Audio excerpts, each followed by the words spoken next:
on in.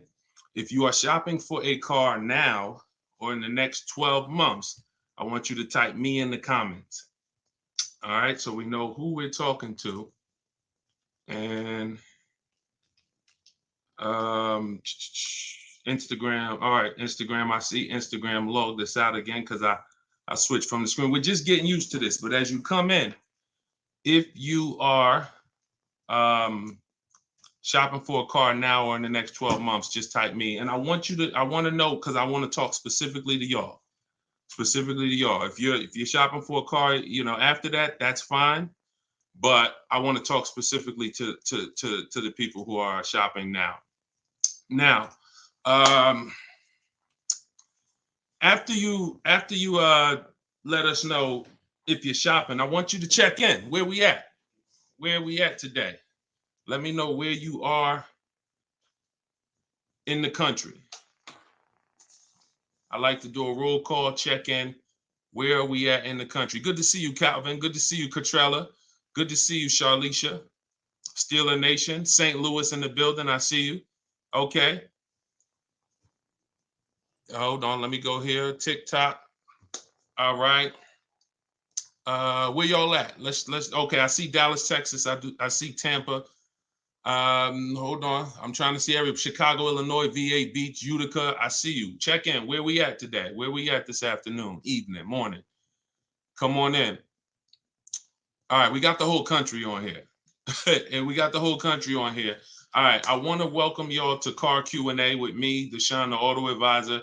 As you come in, if you could spend a minute or two with us, 5-10 minutes, an hour, you're gonna get a lot of value out of it. We're getting ready to do some rapid fire Q&A, and we're gonna be answering all types of questions about car shopping and what you need to know to make sure you're saving thousands on your next car and every car you get after that. So as you come in, if you're not subscribed, if you're not following, you will benefit from hitting that follow button. You will benefit from hitting the subscribe button, because we're going to be doing this live show pretty regularly to make sure that you guys have access to all the information. So before we get into Q&A, I want to give people time to come in. I also want to finish up the housekeeping. My new digital book, Car Shopping for People That Hate Car Shopping, is now officially released. We are doing a 75% off sale. It's normally $97. It's a digital book. It has links to videos. It has links to my scripts. There's no guesswork in this, y'all. I want to give y'all a process that y'all can use for the rest of your life without having to worry about, I want y'all to be able to guarantee your success. So if you're on Instagram, you can go to the Instagram bio. You won't leave the broadcast. Get your 75% off, because it's only available for a few minutes at 75% off. TikTok bio, and then Facebook and Instagram. Y'all can go to deshonsbook.com, or you can scan the QR code. So let's go. Let's get your questions going. I want y'all to enjoy using that book. Get your 75% off and enjoy not reading it, enjoy using it. All right. So let me see. Let's start bringing in some comments. Where's our first question? Do I have to get financing? Oh, by the way, in a few minutes, y'all, I'm going to be giving y'all a very, very deep look into a game that's going to help you understand leasing versus buying. So in about 5-10 minutes, we'll start that game, and you're going to love it. You'll never be confused on whether leasing or purchasing is going to save you more money after we play this.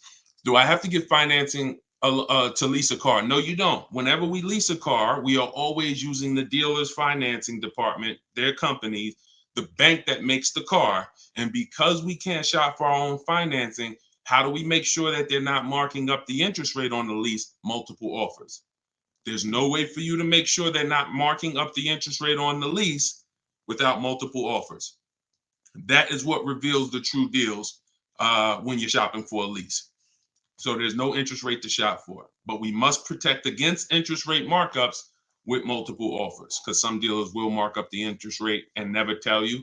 They'll just give you the quote, and they're depending on you not shopping their competition to find out that they marked up the interest rate on the lease. All right. So when you get your offers, it's always with multiple offers. Shout out to the sharers. Shout out to everybody who's sharing the broadcast. If this is your first time on a live with me here, just type 1. Type the number 1 if this is your first time on a live. I'm near the end of a 3-year lease. Is it best to buy the vehicle or lease another? It's very rarely best to buy. Very rarely. Shout out to the first time viewers. Good to see y'all. Very rarely, if ever, good to buy your lease. I'm going to tell y'all why. Because when you buy your lease, you're buying a used car. When you buy your lease, you are buying a used car. That's all that's happening. So, being that you are buying a used car, you need to know if would I normally buy a used car versus leasing. And the only way it makes sense to buy your lease out is if you're keeping the car another 8 years. I'm going to tell you why. You've already had the car for 3 years. You've already had the car for 3 years. Most people, when you buy your lease out, you're getting another 5 or 6 year loan for the balance. So you're committing to 8 or 9 years of payments on the same car. This spills into bad lease deals. The reason we don't take 48 months leases on a lease, because we're paying too long on a vehicle that we're giving back. We never want to be tied up long term in a vehicle we're giving back. That's the whole point. Leasing is meant to be 3 years, 39 months, sometimes 2 years, depending on what they're offering, in and out, switching cars very fast, always under warranty, keeping our payments low. Okay. Can y'all light up TikTok with the likes? Can y'all continue to tap the screen on TikTok? I see we got a few hundred people. We got about 400 people on total, all the broadcast. Could you actually hit that share button? Because I promise you, y'all, no one will ever get mad at you for sharing my page with them. I guarantee you that. In fact, my goal is to get them to thank you. Hey, thank you for sharing that. I like that guy's stuff. We try not to waste any time here. What about paying cash? VJ Live said, let me put this question up on the screen. If you're on, make sure you're subscribed on YouTube so y'all can see the whole thing, the presentation, when we share these numbers. We can't do that on Instagram and TikTok. So VJ Live said, what about paying cash? I have about 15,000 and I don't want payments, but they keep trying to push me to 25 grand range so I can have payments. Here's the thing. If you can find a quality car for 15 grand, great. If it's going to force you to buy something that's not, who's heard you always pay cash for a car? If, as you come in, thank you, Godhead. Shout out to the sharers. I see y'all. Who's heard always pay cash for a car? Type me in the comments. If you've heard always pay cash for a car, type me in the comments. I see y'all lighting up. Keep tapping the screen on TikTok. We appreciate it. Y'all lighting up the likes. Y'all can see where we at on the likes in the top left. Who's heard always pay cash? Right? 5150 times heard it. VJ Live said, heard it all my life. Now listen, bunch of Dave Ramsey advice. Now here's the real. Here's what I'm just telling y'all.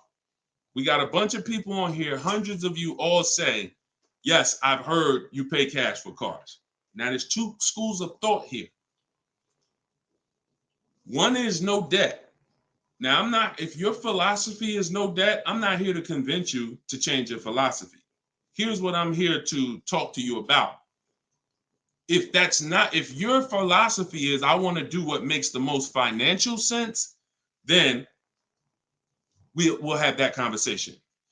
Because people who could pay cash for cars and don't, they typically are making money on their money. When I was in the dealership, people would come in, they would ask, what are the interest rates this month? If the interest rates were 0%, something special like 0%, 1%, 2%, 3%, if they knew that they were getting 10, 15, 20% returns on their money, they're not going to put it in a car.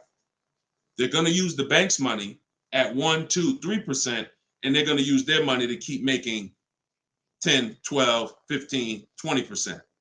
That's the philosophy. So they view that as, I'll pay 3%. They view it more as a business transaction than as a leveraging money to make more money. See, some people will tell y'all people who don't pay cash for cars, they're into debt. But I'm here to tell you that when I sat with very, very savvy people in my career with Mercedes and General Motors, I had tons of people who could easily have wrote a check for the car. I want you to know that if your goals are to eventually get into making more money with your money, investing your money, getting 10%, 12%, 8%, trying to beat inflation, then you're going to have a problem putting your cash into cars. Because not only, if let's say we park right now, this is just as answering VJ Live's question, because I got it up on the screen here on YouTube and Facebook. He's asking about paying cars. And many of you, as you sit on the show, you'll see, Dad, that's a similar question. Many of you will see someone's going to ask the same question you have. When we start seeing that we can actually use the bank's money for less, we're gonna realize that when you put $20,000 of your hard-earned cash into a car, that money cannot make you more money. That $20,000 that you just put in the car cannot make you more money. You have maxed out the value of that $20,000. It's in a car, you can't pull it out. You could refinance, but that's not happening. You're going to refinance and just get another loan. The point is, your money's in that car now.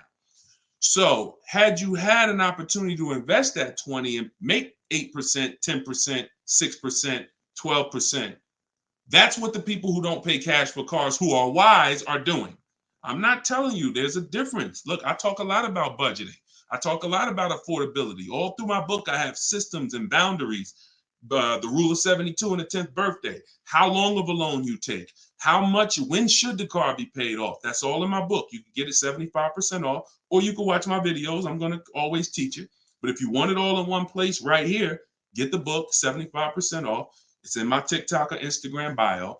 But that's what we got to know. We got to know if we're going to use leverage and use the bank's money, there are extremes of leverage. There is over leverage. And we cannot be over leveraged. That means we're taking a loan that's too much, too long, we just want to borrow to try to afford a car. And you see this a lot with older cars, people buying luxury cars that they really can't afford because, brand new, the car is 80 grand. But if they get a 10-year-old one and they get a 5-year loan, now they're in a 2013 AMG Mercedes with 90,000 miles on it. So that's the opposite extreme. Using leverage and loans to buy things we can't afford. But then the other opposite extreme is paying cash when we don't have to. Finding that balance between getting the car we want, getting the best car we can afford. Because you said, hey, I'm trying to find a car for 15 grand. I can't find it. They want me to spend 20, 25. Well, the name of the game is you better learn how to find if there's any cars out there for 15, you better learn how to find them. And you look everywhere, you look over all the marketplaces, and before you raise your budget up to 2025, we have something we do called the perfect budget. You got to go to 17 first. You don't go from 15 to 2025. You go from 15 to 17. See if I can find anything good for 17. Oh, I can't. All right, now I go to 19. And I have this calculator that's going to help you guys inside the book. It's called the Perfect Budget Calculator. You put in the money you have, you put in what you want your payment to be. It's going to tell you how much car you can buy. You put in your state, so we could have. How many times y'all walk in, right? And you're like, man, I want to spend 25 grand on a car, but you forgot to factor in taxes and the fees. How many times does that happen? Type ouch if you've ever dealt with that. Let's be willing to be honest. You had a budget in your mind. This is what I want my monthly payment to be. This is what I want to spend on the car. Next thing you know, you're a little over that budget, or sometimes a lot over that budget, and you're leaving like, all right, I see you, 919 Mike. Thank you. I see you, Mika Larkin. Shout out to everybody willing to be honest. See, in order for us to really make sure we don't make these mistakes, we got to be honest of the fact we've made them. So that's what we want to do. We want a budgeting system that tells us when we can. You spend any more than this, and you're going to be over your budget. You said you want a payment of $400 a month. That means you said you only got $1,000 to put down, or nothing to put down. Here's what you can spend on a car. And when you use this perfect budget calculator, you're going to never go over budget. Because honestly, y'all, we don't want to be anywhere near our top of our budget. We want to be shopping under our budget. That's where I want y'all. Under your budget. That's why I said if your budget was 15 and then your max might be 20, 25 with a loan, all right, we got to go from 15 to 17, to 17.5 to 18. We don't just jump to 20, 25. But we need a methodical system to do that, to help us do that. How do I get out of an upside down lease? Jose, you can only sell out of it. That's all you could do. You could sell out of it. If you, no matter what, y'all, who's in a car that they want to replace and they think they're upside down? They may have some negative equity. This is all in the book. I would really like y'all, the reason why I'm doing the 75% off, couple reasons. The book just officially came out, but I really want y'all not having to remember this. Yes, this live rebroadcast is going to be syndicated. So no matter when you're watching it, the information is going to be valuable and applicable. But I really want y'all to have the book so that you can actually reference the information over and over again. Thank you, B-Bad. Thank you for this info. Thank you, SJF Racing. So, all right. Yes, 25 goes to 30 real fast. Let me show y'all something, and then we'll continue. This is where we are right now on Goodreads.com. We're rated 4.94. We've already received 27 reviews, 31 ratings, and the book hasn't been out yet. So if you go to Goodreads.com, if you're on YouTube, if you're on Facebook, you can see what I'm posting. But I'm sharing the fact we're already rated 4.94, 31 ratings, and the book hasn't come out yet. So now that it's officially out, I really want y'all to have it. And so make sure you take advantage. Get your 75% off. It's normally $97, but while you're watching here, it's 75% off. Everything I teach is in there in one place, so you don't have to remember it. All right. If you have let's talk to the people who are in an upside down lease or upside down loan. First of all, we don't want to be there. I'm gonna tell y'all why. If you're in an upside down lease, that means you didn't pick your mileage correctly. That means something happened, because with a lease, you have to have predictable miles. You have to know how much you're going to drive roundabout. You got to be able to guesstimate. That's why if you're running a Turo business, when you're trying to rent the car out for, 40,000 miles a year, or you don't know how much it's going to be on that car. Could be 20, could be 40. A lease is not good because you can't predict the mileage. But in normal life, we can predict our mileage very closely. Now, when things happen, let's say you were working at home, and now all of a sudden you are, you're not working from home anymore. Now you got to drive into the office to 20 miles away. Well, that's a lifestyle change. That can lead to you racking up mileage penalties. But here's what we don't want to do. You don't want to buy that car, y'all. I'm going to tell you why. Every time you lease, you have a price that you can buy the car for. Most times it ain't worth that. Yes, in the last couple of years, we saw a couple cases where, the buyout prices were good. Before the pandemic, the buyout prices usually were nowhere near what you could get a comparable used car for. So if your car was 3 years old with 36,000 miles on it, the prices they were putting was to make you not buy the car, was to make you send it back to them so that they can handle it and resell it. So if the price wasn't worth it to begin with 36,000 miles, I've seen people, you go over your miles and you're like, I'm over the miles, I'm just going to buy it. The price wasn't worth it with good mileage. The price wasn't worth, if you had 36,000 miles, that car wasn't worth you buying for the buyout price. You actually have 48,000 miles and they want you to pay the same price for it. So it's important that if we have to deal with penalties because we didn't structure the lease correctly, or because we didn't quite know what we were going to be driving, or we had a lifestyle change, taking the penalty and applying it over to our next deal is always, not always, but in most cases, going to be less money than us buying an overpriced car with high mileage now. We cannot just keep buying our leases without doing a market check. So when you asked about how do I get out of a lease with negative equity, all you can do is find out what the penalty is. There's 3 ways that you could get out of this thing. You could either pay the difference. So if you got, you could wait until your mileage, and this is, all right. If you have negative equity on a lease, I don't even like to call it negative equity because there's no such thing as negative equity on a lease. There's penalties. That's different. Penalties on a car you purchase. Yes, there's negative equity. You bought it, you have a loan on it, the value is not worth the loan, negative equity. With a lease, we have penalties, over mileage penalties. And now some people say, well, I'm gonna go over mileage, I'm gonna get out of the lease 3 months early. But you don't realize if you get out of the lease early, what do you still have remaining? Payments. Three months of payments, 6 months. Who's ever had a dealer say, hey, don't worry about the payments, we'll take care of the old payments? Who's ever heard that? Type me if you've ever had a dealer say to you, don't worry about the old payments, we'll take care of the old payments. Okay, lots of you. The problem with that is the payments don't disappear. They always get rolled over to the next lease. They always get rolled over to your next deal. So what I want y'all to start doing is I want y'all to see that the money is not hitting. When you have negative equity, 5,000, you got this baggage from your old car, it does not go away. It gets either transferred or you can pay off the difference.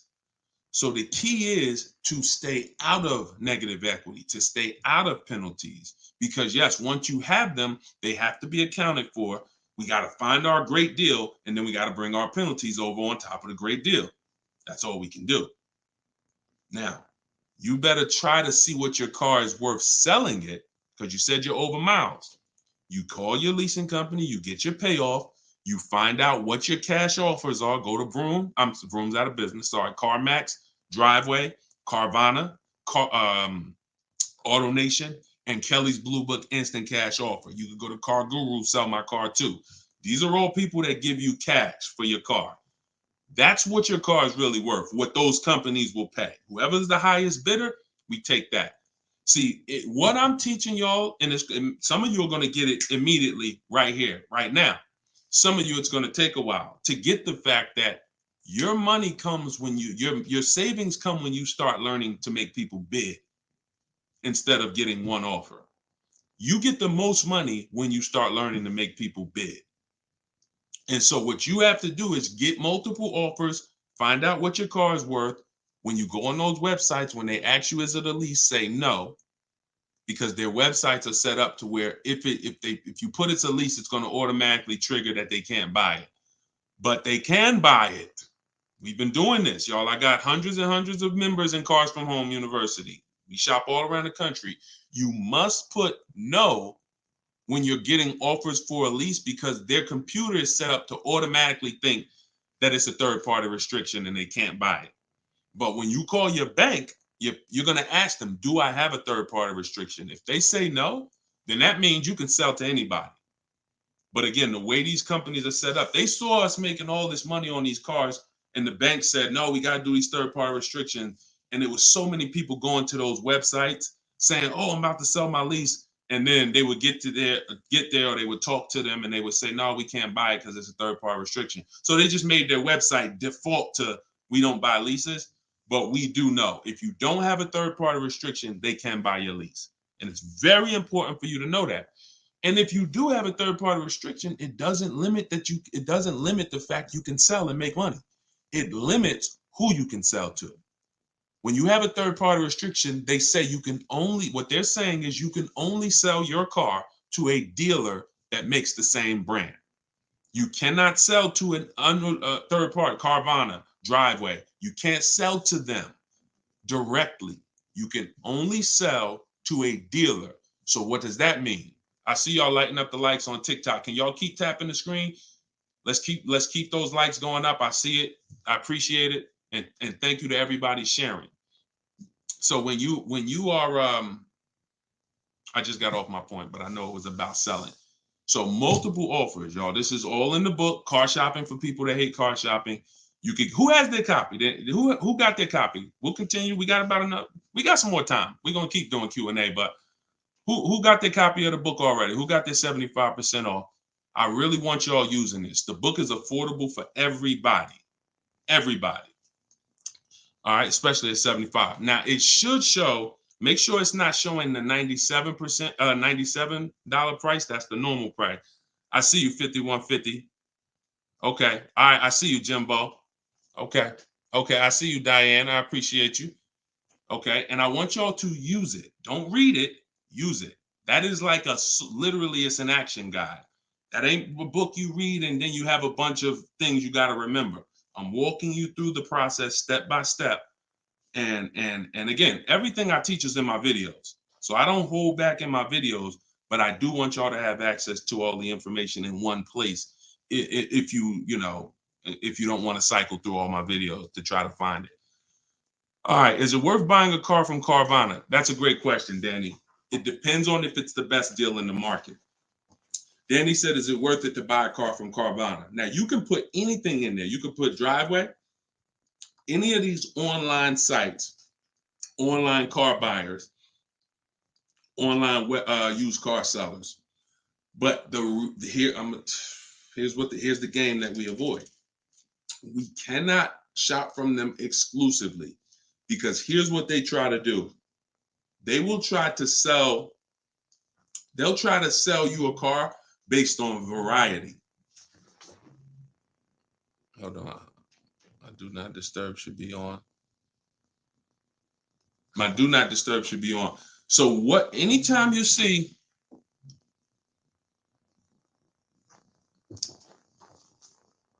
hold on one second. I keep getting a call and I don't know why it always does this.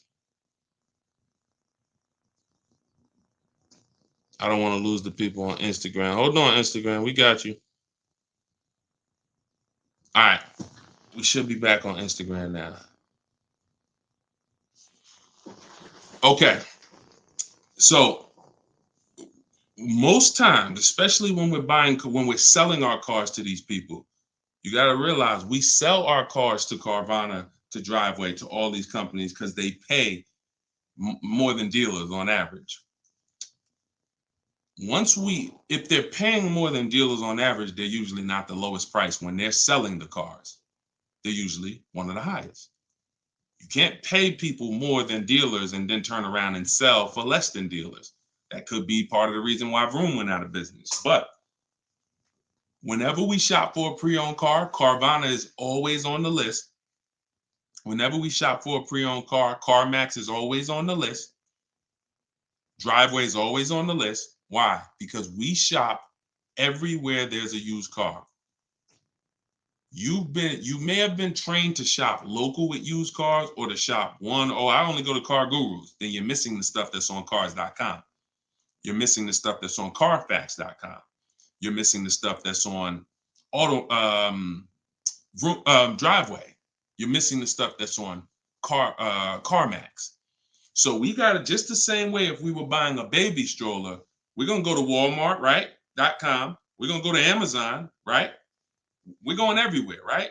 That's the same way we got to be when we're shopping for used cars. Carvana is just one marketplace. And unfortunately, there are people who shop from them exclusively because they're like, oh, I just love Carvana. I don't have to go into the dealer. And they don't realize that, one, what I teach you won't be in a dealer more than 30 minutes. And also, if I'm not checking their prices, I'm going to overpay. And I'll literally have I didn't have to go to a dealer, but I got a car in my driveway that I could have got for $5,000 less if I just shopped around the right way. I did just mention Auto Trader. Auto Trader's on our list, Alex. Auto Trader is one of our marketplaces. It's one of the marketplaces we shop on. It's just like a Walmart.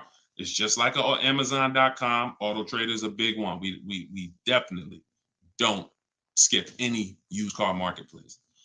Now, we don't use Auto Tempest because Auto Tempest pulls and aggregates some data from other people's websites. They're not their own marketplace, so they can't get all the data. So that's why I don't use them. We just go direct to the marketplaces themselves because no company has the rights to market everyone's product. And so as long as no company has the right to market everyone's products, the only way we're going to see all the product is by being on all the marketplaces. But I'll show you how to do this quick. This shouldn't take you more. Look, y'all, this is going to sound crazy, but it shouldn't take you more than 60 minutes, 90 minutes to get your best deal on a car. No, 90 tops. Tops. Not only do I want y'all saving thousands, I want y'all to save time. Deciding what you want, shopping, test driving, that takes time. That's fun. Getting the deal, that should not take you more than 60 to 90 minutes when you learn how to get bids. Okay. And the more you stick around, the more you use what I teach, you're going to make deals and save more money in like less time. I don't want to spend more than 60, 90 minutes getting my car deal, and I don't. All right. Ivan said, planning to get a new car ASAP. What are the steps to prepare that you would suggest? Well, first thing is to know whether you're buying or leasing. Let's go into this game. All right, let's go into this game. Thanks for reminding me. Now let's this is a game that I've done this on in some master classes. This is also in Cars from Home University, my video library. So what I want to show y'all is I want to show y'all this game I like to call Who's Winning. Okay? This is why. Now listen, we get ready to make some people mad at some people. I don't want y'all to get mad, but once y'all see this, y'all are gonna be mad at some people who taught y'all bad information about leasing, and it's cost y'all money. This is always step one. Now I'm getting calls from Facebook. How could this is so weird. I don't get how the heck I have my phone on do not disturb and I'm still getting calls. That is so weird to me. Got to figure that out. So bear with us, Instagram. Instagram is always the one that has to bear with us, you know. But all right, so this is what we're doing here. And look, go to YouTube or go to Facebook and watch the rebroadcast. Rob Rue said, "Where do I purchase the book?" Everybody who wants to purchase the book and get the 75% off, if you're on Instagram or TikTok, go to my bio, click the picture of me, go to my bio, you'll see a link, and then you'll see 75% off. Grab it. You won't even leave the broadcast, so you don't have to worry. You'll be right here. You'll still be able to hear me. And then if you're on YouTube, or you can go to deshonsbook.com. If you're on Facebook, go to Deshon's Book, or you can scan the QR code. So what we're about to do, I'm going to ask y'all a question. We're going to go down the road and we're going to compare two different people here. People who buy a car and people who lease. This is step one. Before you think about how much you're getting how much you're going to pay, your budget, any of the things, do I have down payment? Before we think about any of that, I want y'all to know what the most important question is. That's leasing versus buying. So on this screen, I'm comparing a person who leases and got a brand new $40,000 Jeep Grand Cherokee 2024. Now, I want y'all to look at this if you're on Facebook and Instagram. If you're on Facebook or YouTube. This person with a good lease deal is paying $500 a month. $500 a month for a brand new $40,000 car. Now, the person who purchases, some of y'all know every $5,000 on a loan is about $100 per month. So if you're looking at a $40,000 car, you're looking at about $800 per month on a 5-year loan. Now, I got this person in here on a 6-year loan at $675 a month. That's how much this car costs. 6-year loan, 3.99%. $675 per month. Let me ask y'all a question. Looking at this screen, who's winning so far? Two people drive off the lot in a brand new Jeep Grand Cherokee. They have the exact same vehicle. One is white, one is gray. One person's paying $500 a month. They're leasing it. One person's paying $675 to buy it. $675 for 6 years. Who's winning, the lease or the purchase? Put L or P. We're just talking about, literally, we just drove off the dealership. You sitting in this car next to me. We got the same truck. I'm paying $500 a month. You purchased it. You're paying $675. Who's winning? The lease. Exactly. If you're saying purchase, you're missing it. You and me are in the same car. I'm leasing the same car as you for $500 a month. You're paying $675 a month. Same exact car. Who's winning? Exactly. See, Rob, and these are the things where we can't look. There is no, the purchaser is not winning. It's not no. It depends. We have to go straight up. We have to go straight up by the numbers. See, that's where we lose at. We lose with all of this subjective, oh, well, it depends on how we look at it. No. You're driving a 2024 Jeep Grand Cherokee. I'm driving the same vehicle as you. I lease it, and every month $500 comes out of my household. Every month $675 comes out of your household. We have the same exact car. Who's winning? The lease. Exactly. That's what we got. We're gonna go down the road. And listen, go subscribe to YouTube. Watch we're gonna syndicate these episodes. So you might be watching the syndication. It doesn't change the value. I want you to see that $500 a month coming out of someone's household is $175 less than $675. So the person who leased so far is $175 per month richer. Every month, the person who's leasing over here is $175 per month richer. Now let's go to the next slide. Now, 3 years later, person wants to buy. Person wants to buy. Now, here's the thing about the purchase. There's an amount you owe. On a 6-year loan, they would owe $24,000 at the end of 3 years. I've already done it. You can watch this. That's how much the balance on their loan would be. It would be $23,400. So that's the amount they need to break even on the car. Now, mind you, they've already spent $175 per month more than the person who leased. So they're $6,300 poorer. You can see they're $6,300 poorer. See, I want y'all to see that everything that you're doing when you're not leasing is trying to catch up to the person who got a great lease deal. Everything from the moment you purchase, you're putting so much money out into the car compared to the people who get great lease deals that now your only goal is to catch up to them. This is why this is step one right here. Go to YouTube, watch it on YouTube so you can get the whole view. So 675, 500. Now, this vehicle, y'all, is 40,000 brand new. What is a 3-year-old vehicle worth? If it was 40,000 brand new, what is it worth after 3 years?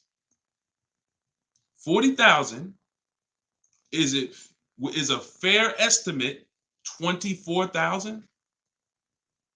I tried to look at what I believe a fair estimate is for a 3-year-old vehicle resale value. If we purchase a vehicle for 40,000 in 3 years, when we go to trade it, 36,000 miles, is it fair that vehicle, a fair estimate is about $24,000? You're not getting 28. Let's be honest here. We're not buying a vehicle for 40, coming back and get 28 3 years later. So here's the problem. When we get 20, you're not getting 28. And don't let the last 2-3 years of having high resale values confuse y'all. Don't do that. You will destroy yourself. You don't want to. There is no class, Solomon. There is no class. This is the class. Just tune in and lock in. Like, this is serious financial education that is going to be simple if you just focus on it. If you buy a vehicle for 40, the average that you're going to see that vehicle when you go trade it in is you get about 24 on. That is going to be a good cash resale value. And that's what happens to most people.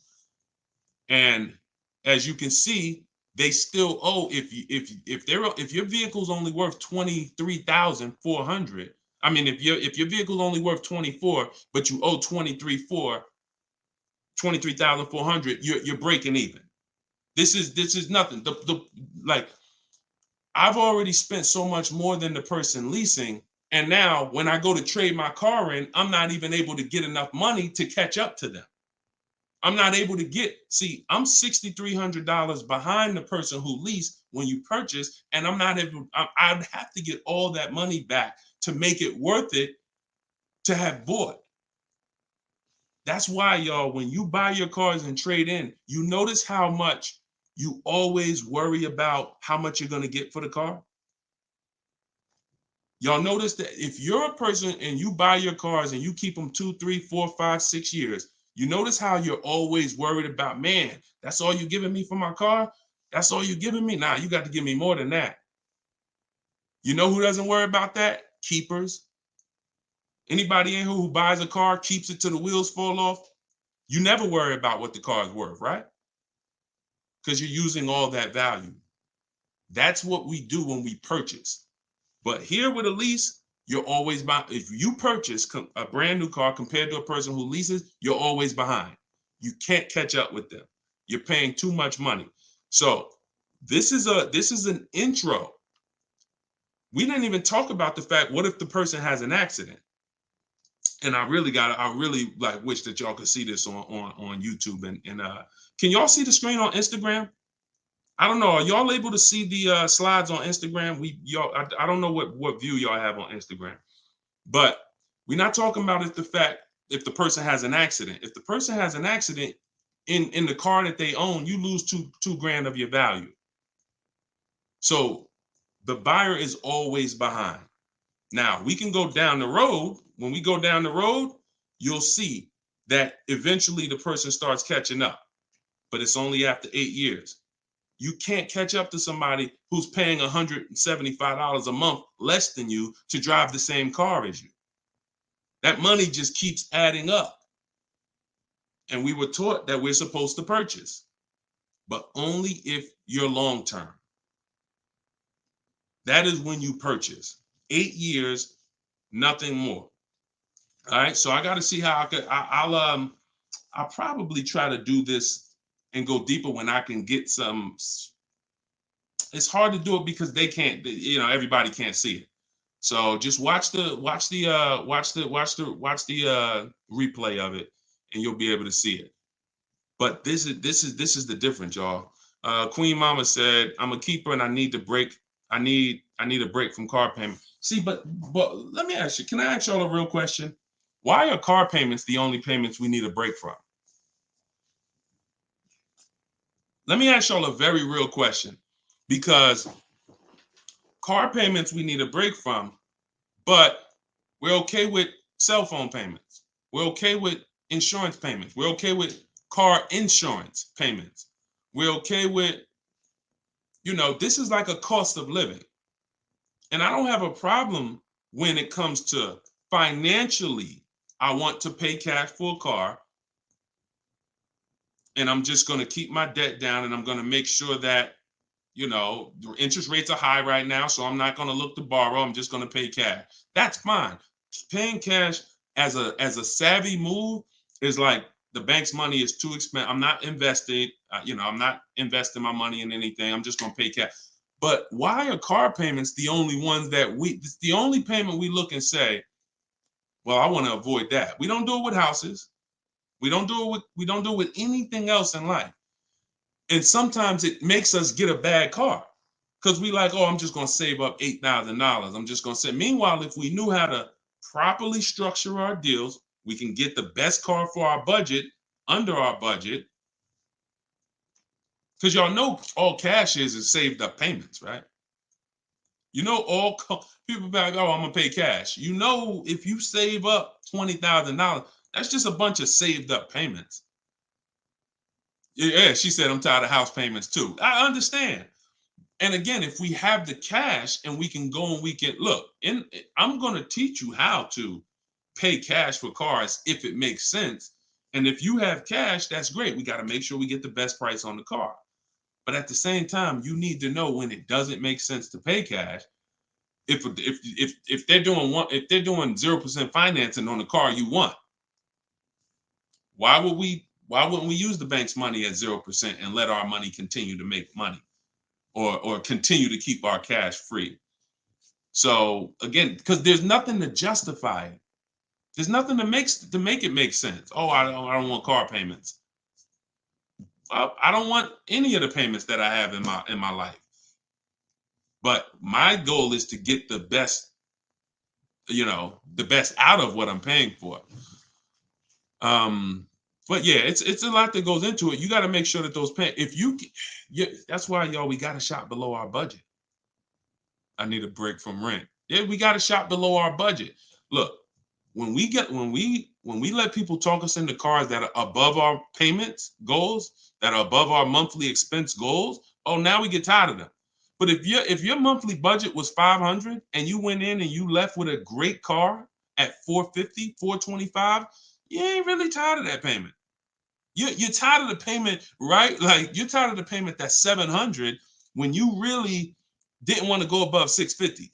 Now you're like, dang, I'm paying 700 for this car. Dang, I'm getting tired of this. When you're under, you don't get tired when you're under your budget. You get what I'm saying? Does that make sense? Type I don't know, $, if that makes sense. We only get tired of payments when they're over our budget. When they're comfortably within our budget, we're never tired of them. That's why we're fine. So, but we got to learn how to get the best cars for our budget, and that comes through multiple bids. You have no idea. And then it comes through leasing versus buying, which is what we've been talking about in this initial thing. In this initial thing. I'll try to get everybody on one stream, where y'all could all see, because I really want to focus on the people who can see the slides. And because I know I could engage with them because they can see the slides, and then but it's people who can't. So that's all right. We'll continue to adjust. But you got to know, believe me when I tell you, thousands of people have learned that the biggest issue of affordability for the cars that they're driving was the fact that they didn't understand leasing. Leasing is going to get you 30, 40% more car for the same money when you learn how to get great lease deals. All day long. So if it's people who driving a daggone $50,000 car, they got a $900, $1,000, $1,100 a month payment. At the same time as people driving $50,000 cars, and look, this is their payment. I'm gonna show y'all something that's gonna blow your mind. You can't believe that this is a payment on a car. Right here, look. Greg is in our Facebook group. He's in our Cars from Home University program. He said, my first time posting here. His MSRP on his car that he got, it's a Kia EV6 Win with the tech package. $56,275 car, y'all. $56,000. That vehicle, if he went in there and said, I want to purchase that, man, I'm not leasing nothing. How much is it? That vehicle is $1,100 a month on its best day. 5-year loan, $1,100 a month. If he stretches out the loan 6 years, maybe it's $1,000 a month. I don't ever recommend you go above a 6-year loan. When we get into structuring our deal, y'all gonna hear me talk about the rule of 72, 10th birthday. We don't ever want to go above a 6-year loan. It's very risky, and it's a sign of affordability. We can't afford the car. It's like a 40, 50-year mortgage. So the point is, if he walks in to get that car, he's leaving with a $1,000 car payment. Same car. Look at what he got, y'all. Shopping multiple offers. The dealer that won the bid, his payment is $527 a month. $527 a month. He gave him first month's payment, and he drove off. He said no other dealer came close. Some people may have shopped that car and said, Deshone, I was shopping a lease for that car. They was telling me it's $800 a month. Absolutely. That's normal, because the overpriced dealers that we don't buy from are going to take their shots. But in order for us to see that, wait, this car is not really $800. The best deal on this car is $527.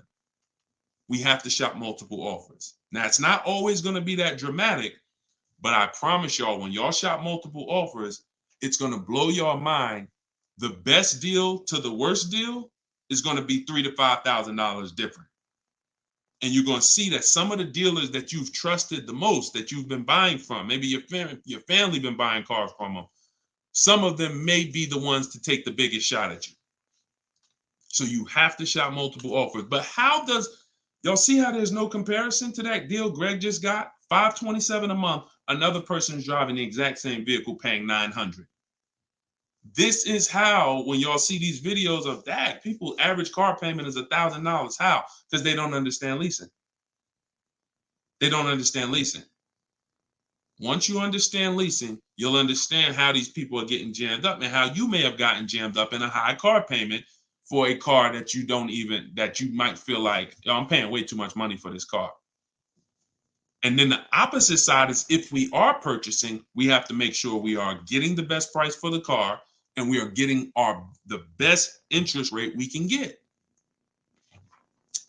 Does he lease to buy? No, we don't do lease to buys. We don't mix the two.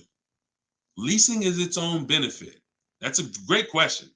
Great question. Let me put the banner back up for those of you who want to get the book. See, if you don't want to have to remember all of this, grab your book. My new book is called Car Shopping for People That Hate Car Shopping. It's digital, so you could download it, be literally using it in 2 minutes, and just go to deshonsbook.com. It's 75% off for our launch, and you can get your copy. If you're on Facebook or if you're on Instagram or TikTok, you could go right to my bio. Click the link in my bio, get your copy while it's 75% off. Price goes back up to $97, I think, after 30 minutes. All right, so your payment is over $1,100 now, and look, that means your loan is probably somewhere around 60 grand or more. Depends on how much it depends on what your term was. So if your payment was $1,100 a month, on a 5-year term, that's a $60,000 loan. That's about a $5,500 loan on a 5-year term. So you want to look at other ways to acquire that car. Is there a way that I could have been in this car for less money? Now, watch this, Gigaware, because he's being honest. My payments is $1,100. If you are buying that car and your intention is to keep it, and that means your intention is to keep it for 8+ years, you're going to pay off that car, and then you're going to just, start to catch once you don't have a car payment, you can start to catch up to the person who leased, because the person who leases is always going to have a payment. That's the downside about leasing. There is no opportunity for you to pay off the car, and you don't want to. Again, it's not like when you're not keeping cars long enough, you're getting great lease deals. The goal is not to pay off the car. The goal is to drive the most car I can for the least amount of money. That's the goal with a lease.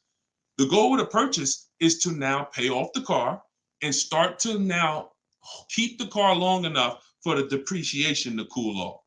Depreciation is the value that it loses every year. Thank you, Becky. Good to see you as well. Long time. Great to see you. So depreciation is the value the car loses every year. When you buy a brand new car, you lose 20% the first year. Then you lose 15%. Then you lose 15%. Then you lose 12%. Then you lose 10%. And as you keep the car longer, it gets to a point where you're only losing 5% or so a year. But you must keep that car long enough to get to that point. And what many of you have been taught to do, you may have been taught to, man, I buy my cars and then I'm replacing them in 3 years. I'm replacing them in 5 years. Now I'm replacing my cars when they're losing the most value. That's not when you want to replace a car. You now bought the car, it's losing value like crazy for the first 6-7 years. Now, perfect. It's going to cool off now. It's paid off now. Now I can start to recoup some of all that money that I put into that car. But most people don't do that. You may have been taught, I just go and get another car and I start the process all over again. So not only are you never getting to benefit, not only are you always having a payment anyway, you're not getting the benefit from all the money that you're putting into these cars. You're never allowing the depreciation to cool off to where you got no car payment and you just got a car out there and you can stack some of this money up. It just happens all the time. It's an issue of not understanding leasing. Leasing is for short-term people less than 8 years. Purchasing is for long-term people more than 8 years. And don't worry, we'll continue to go deep on this. All in the book. So anyway, anybody who wants to really know this and have it all in one place so they can use it, if you're shopping for a car now or in the next 12 months, you need this stuff right now. You know, I got tons of videos all over all my Facebook pages. But if you want all the information in one spot, get your book at 75% off. Just make sure that it's not showing the $97 price. Whenever you click to the website, make sure it's showing the 75% off price. So you can purchase off the bank loan. I don't know what you mean by that, Skinner. Is it smart to lease and then buy it out? No, see, and again, that's a very common question. Yo, what's the benefit of that? I mean, somewhere along the lines, we heard about leasing to buy. We don't want to, you're only leasing because you don't want to buy the car. You're buying the car because you want to keep it and take care of it for the long run. I see you, Dr. Coop. Congratulations. She said, I got the book. Enjoy it. Use it. Don't read it. Use it. And, I really can't wait to hear your success story. There's no reason. Look, when I'm going into a lease, and you got to have this in your tool belt. Some of you, your children are not going to keep a car 8 years. You're going to need to set them up to get a great lease. Yeah, you might be a person who like Deshone. I just buy my car, man, I keep it 10 years. If that's you, type K for keeper. Most times, if you buy your car, you keep them 10 years, type K in the comments for keeper. Thanks, Ambi. Said keep killing it. Appreciate you. If you are, the book is called Car Shopping for People That Hate Car Shopping. It's in my TikTok bio and it's in my Instagram bio. But I think you only got, it's 30 minutes. You could get it for 75% off. While everybody is on, you could get it 75% off. Okay, so keepers, you are not, you're not worried. That's when you buy. When I'm going into lease, I'm not thinking about keeping. We don't want to mix the two. Leasing is, I'm going to get a great lease deal where I drive a brand new car for pennies compared to purchasing. Or for a small percentage compared to purchasing. That is a lease. My goal is not to buy the car. It's not to buy the car. You see, when we keep, we win. When we lease, we win, as long as we're getting good deals. But it's people who are mixing the two, and that might be you, and that's where we lose. We buy, and then we trade. We buy, and then we sell it in 2 years, 3 years, 4 years. We tired of it. Oh, I'm gonna go switch out of this. That's mixing. The other one is you lease, and then you purchase the lease. So you lease your vehicle, and then you go buy it at the end. That is mixing. You don't want to mix because the benefits of leasing are laid out. The benefits of purchasing are laid out. Very clear, separate benefits. When you mix the two strategies, you lose the benefits. And again, most people who would tell you they bought their lease, they're buying it with a 5 or 6 year loan when they've already been paying 3 years to lease it. The lease is 3 years. The loan is 5 years. That's 8 years. And I'm going to tell y'all how this happened. How I figured out this was so bad, I'm going to be honest with y'all. I was in the dealership one day. Somebody comes in. They're like, hey, I want to replace my car. So I go out and I look at the car. I ask them what they owe. No, I don't think I asked them what they owe. They come to the dealership. They say, yeah, I got a car out there. I want to trade it in for a new car. And I'm like, okay, that's pretty normal. Let's take a look. Here's what happens. I say, what year is it? And they'll say, well, it's a 2018. I'm just using like a real example. Like they say, oh, it's a 2018. Now I'll ask them, how long have you had it? And they'll say, well, I bought it brand new. So I've had it 5 years, 6 years. Now, follow me, y'all. Everybody on here, I want your opinion on this. Person comes up and says they've had a car for 6 years. They bought it brand new. They've been paying on that car for 6 years. Don't you think that car should be paid off by now or almost paid off? Yes or yes. Type Y if you understand. Person bought it 6 years ago. You go out and I'm like, okay, mister, how long have you had it? They're like, I've had it for 6 years. So I'm like, okay, perfect. Everybody's saying yes. So this is what I'm thinking. This is how I found out buying your lease was a bad idea for most people, if not all. So I go and I say, okay, great. I see you're here trading. Now, in my mind, I'm already trained to talk to him about leasing because, thank you, Brent. I know you're here trading this car in 6 years. I want to show you what leasing looks like, and you're going to love that a lot better. You're not going to need this down payment. I'm going to be able to give you a check back for this equity in this car you got here. It's going to be all good. And I've helped some people do that. They come in and I show them the lease, and I'm like, you know, you keep just trading your cars, but if you lease, here's what, boom, that you could do. And then I'll give you this, you know, you get a big check back for your balance of your old car, all of that. So this is when it works, it's beautiful. But when it doesn't work, this is what it looks like. I'm like, I run in and I'm like, okay, your car is worth about $15,000. Instagram just logged me out. Instagram just logged me out of nowhere. I don't know what happened. Let's see if I could go back. All right. So now when it doesn't work, so I go out and I find, you know, the used car manager may tell me this car is worth 15,000, and I'm like, okay, perfect. It's probably paid off. Great. He's gonna get like a check back for like almost all that, and then he's gonna have a low payment. He's gonna love it. So I find out when I call the bank, I say how much you owe. He says, well, I don't really know. I call the bank. I'm like, okay, I'm calling for Mr. Jones' payoff on his, you know, such and such car. And the bank says, okay, yes, the payoff is $15,000. I'm like, wait, 15,000? How could he still owe 15,000? This doesn't make sense. I look at him and I say, the bank is saying you still owe 15,000 on the car. And I'm like, he's like, yeah, okay, yeah, I didn't know how much I had owed. I said, wait a minute. Didn't you tell me that you had this car since it was new? Yeah, and you told me you had it for 6 years? Yeah. How do you still owe? And he said, oh, I leased it first, though. What I did was I leased it for 3 years, and then I had bought it at the end. And I'm like, there we go. That's the problem. You leased it for 3 years. Most people, when they're buying their lease, they're going to put a 6-year loan on it, which means 6 years later, from the day you bought it, from the day you originally leased it, 6 years later, you've been making payments and you still have 2 more years of payments left.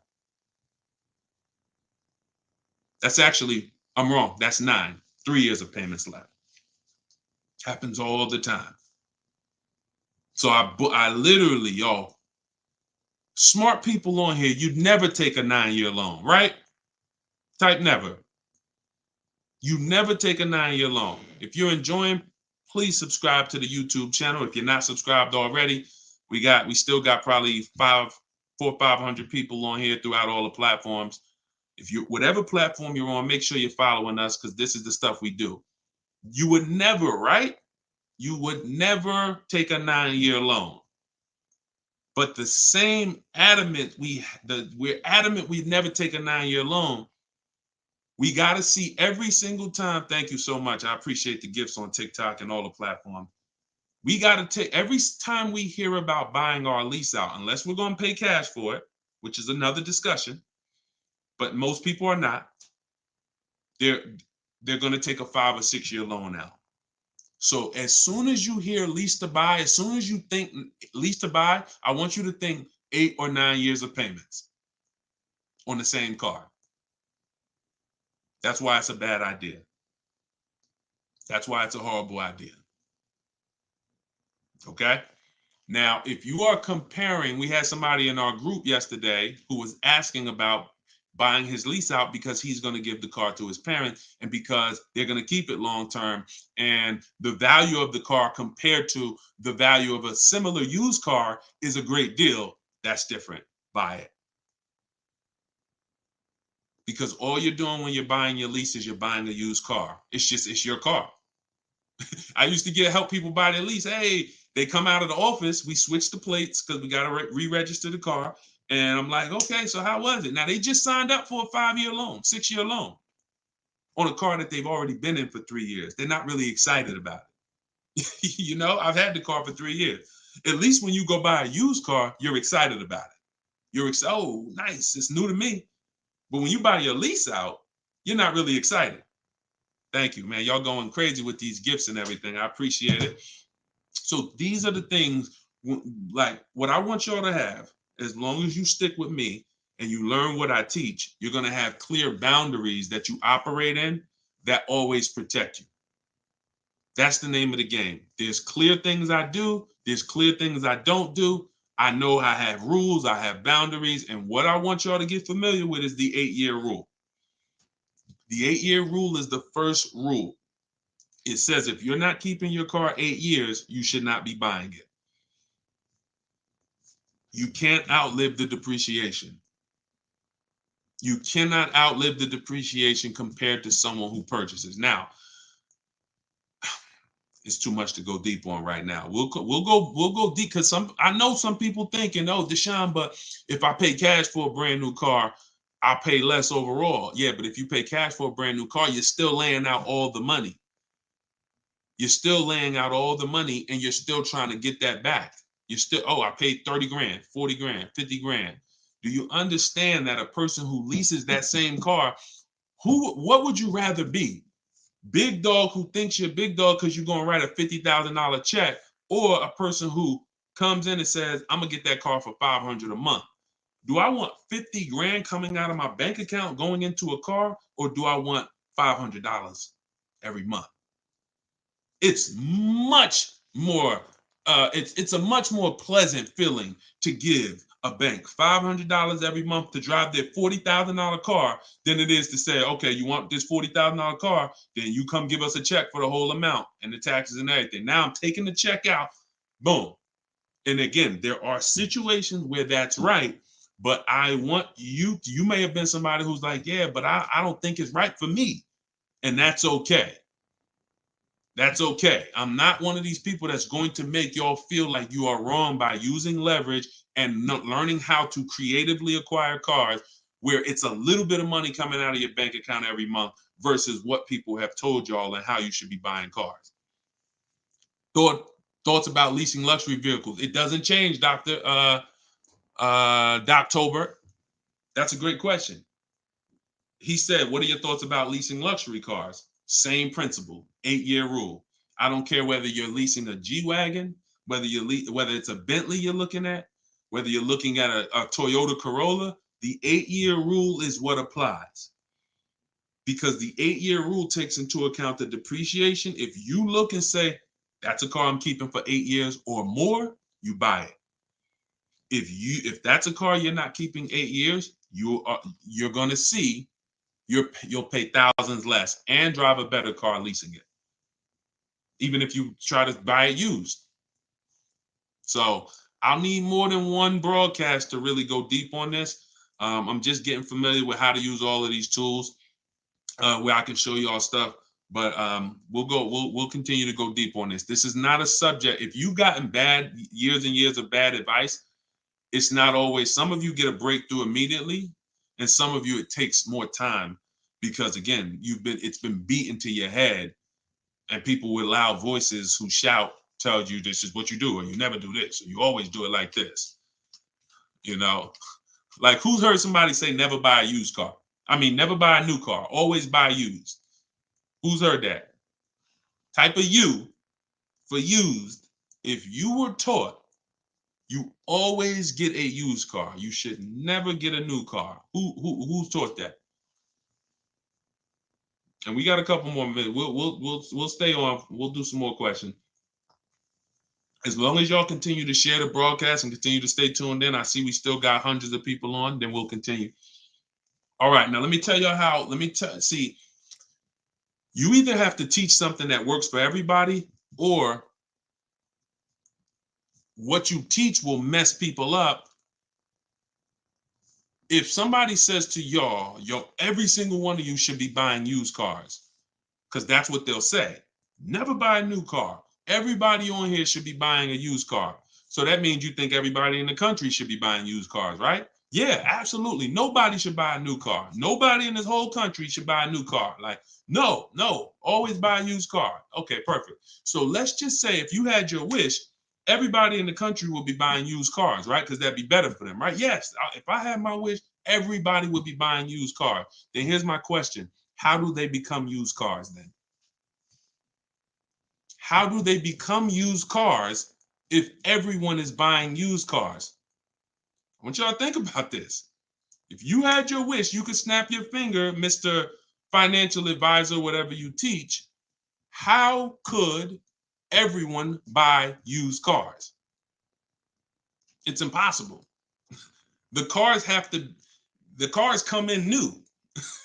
They don't just, so if everybody was buying used cars, what's happening to the new cars? They're just sitting there. And then, so that's not a practical solution. How do we acquire? Who should be buying brand new cars? People who are going to lease them, and people who are buying new cars, who want to purchase, keep long term, and you could afford new. That's only if some people say, Deshone, I want to buy. I'm not leasing, I want to buy. I keep my car, but should I buy new or pre-owned? That depends on budget. That depends on, unless you want one specific from a year, sometimes it'd be like, oh, I want this special year. But if it's a case of, you know what, I could afford both. Should I buy new? Should I buy pre-owned? That's a matter of budget and preference. If I could afford a new one and I can keep it long enough to outlive the depreciation, then I'll buy new. But if I can't afford to get a quality vehicle for my budget, then I'll buy pre-owned. And some people want to treat themselves. Some people like, I only get a new car every 10 years, Deshone. I'm going to get something new. That's fine. That's fine. As long as it's long term, because time heals all wounds. We killing the likes on TikTok too. I appreciate everybody tapping the screen. Y'all still running the likes up. Appreciate it. Shout out to the subscribers. If you haven't subscribed to us on YouTube yet, please, we invite you to subscribe. This is what we'll do. You'll get notifications of when we live, so you can make sure you tapped in. I see you, Barbara. She said, I just bought the book. I appreciate everybody who got the book at 75% off. This is the launch. I'm excited. As y'all saw earlier in the broadcast, we're already rated 4.94 on Goodreads.com. We got 31 reviews. That book, Car Shopping for People That Hate Car Shopping, has been really changing people's lives and the way they shop. It's a tool. It's not something you read. It's something you use.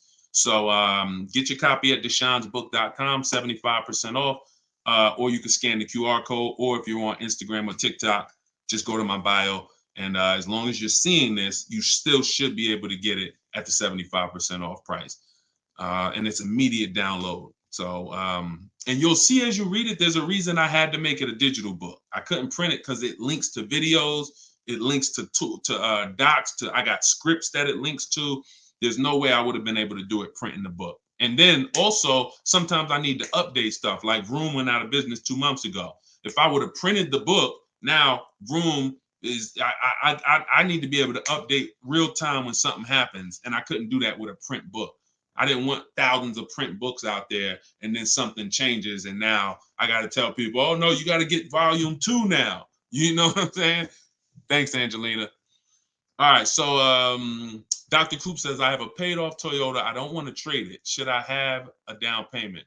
You don't need, look, if you can find a deal on the vehicle you want below your budget with no down payment, then do it. You said you have a paid off Toyota. You don't want to trade it in. Now, here's what I ask people. You put the vehicle to use, because if you're going to go and get another vehicle, then you're going to be paying for that vehicle. You don't really want, the only people I recommend have an extra vehicle is if you're a high mileage driver. Who's a high mileage driver? You're driving over 20,000 miles a year. Over 20,000 a year, type HM for high mileage. These are the only people that it benefits you having a paid off car like this. So sometimes it's worth it to buy your car, pay off the first car. And here's what I like. All right, so we got a lot of high mileage drivers watching right now. So I have a strategy in the book, and what you'll hear me talk about is really 2 routes for high mileage drivers, so that y'all can stop having all this negative equity when you come in to replace your vehicles. What typically happens with high mileage drivers, and the reason I suggest to them 2 cars, 1 car payment, is because they're putting so many miles on their vehicle, but your loan is a normal loan. Your loan is a 5-year loan or a 6-year loan. Those loans are made to go down for the normal or average driver. And even the average driver is going to have negative equity on these loans in the short term. So when you are destroying the value of your car because you're putting 20,000, 30,000 miles a year on it, it's going from being worth 20 grand one year to now it's worth 12 grand the next year because you put 30,000. You're destroying the value of it, but the loan that's attached to it is not moving. This is the indicator that the loan and the purchase price or the value of the asset is totally unrelated. They're unrelated. They don't matter. That's why you have to make sure you get a good price on the asset. You can't just pay attention to what is my loan doing, because your loan doesn't tell you what you're really in the car for. So check it out. You now are putting all this mileage on your car. You come in 4 years and you're like, hey, you know what? Car got 200,000 miles on it now. Let me go ahead and trade this thing in. Problem is 200,000 miles, you still got 2 years left on the loan. You still owe 15 grand. You still owe 12,000. You still owe 20,000. And you are now seriously hurting your value, your next deal, because all that baggage you got to come to this next deal. The solution to stay out of that is to make sure that you are having either, I teach either 2 routes. Well, the third is really just be a long-term person. You could drive 30,000 miles a year. And if I'm a long-term person, I'll just have 300,000 miles on my car in 10 years. And then I just go switch it. It's keepers here that's long-term people, high mileage drivers, and they get their car. That thing got 250,000 miles. It's mostly highway. And in 8, 9, 10 years, they go and they replace it. No need to lease. Again, continuing theme. Long-term, don't think about leasing. Because some people who just tune in and they catch a brief, oh, is this so everybody should lease? No. That's what I'm trying to tell y'all. Long-term people, long-term purchase, you buying a car for your kid in college and they're like, yeah, I'm going to keep that thing for 10 years, man. You know I'm boring. Great. But most kids are not. They're like, hey, when I get my job, when I turn 24, I'm probably going to want something different. So if you're not a long-term person, you should be purchasing. But I mean, you should be leasing. But going back to the high mileage, y'all, this is how it works. The 2 strategies for high mileage drivers is to have one separate car. You pay that thing off. And now that becomes your mileage car. And you go and lease a nice car. This is beautiful. This prevents you from having 2 car payments. And this allows you to have a nice car that you're not destroying. So you pay off that first car. If you're going to go this route, your first deal is a purchase, because you're going to get that first car, pay it off, could be new, could be used, but it must be quality. Pay it off. And as soon as that car is paid off, now I go lease my nice car. So I might be putting a high mileage on that first car I'm buying, but once I go lease my nice car, now I got a payment over here. My nice car is over here. And this is when I take out to dinner. This is when I want to go out and have a good time. I don't want a car that I'm just always putting, 30,000 miles a year on. Now I split it. And this has allowed so many high mileage drivers to continually be able to predict what they're going to put in these cars, because now they can't. You cannot predict how much y'all are spending on these cars, high mileage drivers. Y'all are losing so much on resale value. Your loans are just so high and they're moving slow. You don't know how much you are losing, but I break it down for you. It's thousands. You can't destroy the value of a car and then go trade it. It follows you. So that's one strategy. Second is a high mileage lease. Second is straight up. First time I experienced this, I had a guy came in and he was bringing back a lease with 75,000 miles on it. And I asked him, I said, man, I didn't even know. And that's my ignorance. I was selling cars and I didn't even know that was available. And I said, let me ask you a question. How long you been doing these, like, what do you do? He's like, I'm in sales. Like I do 25,000 miles a year, every year. I said, okay, wow. And you lease your car? He said, yeah. Because I already know what a good lease deal is. I just didn't really take into account back then. This is probably 2015. I didn't take into account a high mileage good lease deal. And when he told me what his payment was, And he said, yeah, I come back 75,000 miles. I drop that thing off. I pay my payment every month. Now here's the thing. He might only be paying $150 or $200 a month more for his super high mileage. But that's much better than him buying the cold car, destroying the value, coming back and trying to trade it with 10, 15 grand negative equity.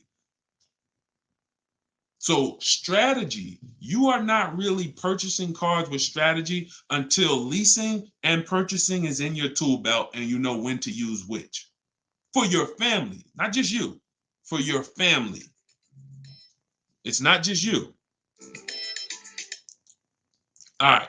So great questions. So this is the type of stuff that's in the book. Everything's in the book. Whether you see me live, whether you see me on social media making videos, you're going to get all the information. You don't have to worry about, oh, Deshone is holding back info. It's not. Now, access to me, yes, I have access. I have a Cars from Home University where I coach people personally and we work together. That's access. But as far as the information's out there. It's how you want the information.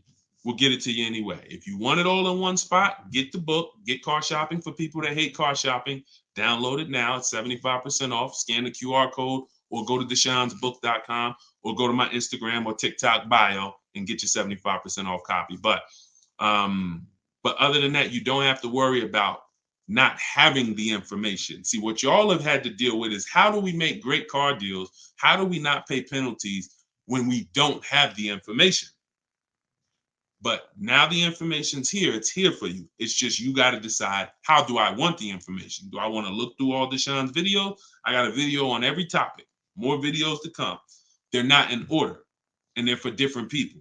Some of you are going to purchase used cars. Some of you are going to lease. Some of you are going to buy a new car. Some of you are going to pay cash. Some of you have good credit. Some of you don't. So throughout all those videos, you got to sort through that. In the book, you're only following one path. When I do videos, when I do a book, it's like one path. Let's stay focused so that we can keep you on track. That's why it's step by step. Yeah, that's how the book is designed. All right, how do you purchase a vehicle without proof of income? That's tough. You need other things that are going to weigh. That's a good question. So if you don't have proof of income, credit profile gets you approved, not credit score. So proof of income is usually only required when you have a lower score or you have a new company, new business, and they need some type of way to, try to, make sure they're going to be all right recouping their money. How is the car going to be paid? So if I didn't have proof of income, then I got to work on credit. Or I got to have a lot of cash. And even then, what's the reason we don't have proof of income? Once I know that, I could better explain. What's the reason we don't have proof of income? Seems dealers don't care about mileage if you release with them. That's now good time. So now watch this, y'all. This comment just came in. We'll still cycle through all the comments. We got another little while in this hour. We're getting through as much as we get through. It's good time on YouTube said, seems dealers don't care about mileage if you release with them. Absolutely a mirage. I asked y'all earlier, who's had somebody a dealer say, oh, we'll take care of the old payments. We'll take care of the mileage penalty. It's absolutely not true. Since 2006, here's the only time, shout out to y'all running the likes up on TikTok. I appreciate it. Y'all keep running them up. Thank you so much. Shout out to the sharers. Everybody who shares good information, just hit the share button wherever you're at and share with somebody if you're in this sharing. So I've never seen mileage taken care of, ever. No program, no bank, no leasing company, and we've done thousands of transactions. I've never seen a leasing company say, we'll forgive mileage. Never. So that does not happen. Mileage penalties let's say we calculate a $2,000 mileage penalty, that gets rolled over to your next lease deal, and we're working that lease deal with that $2,000 accounted for. So whatever the deal is we're working you now, perfect, here's what it is. Make sure that $2,000 penalty is in there. You pay for that. Now, in some cases, very rare, there's loyalty programs where they waive some payments.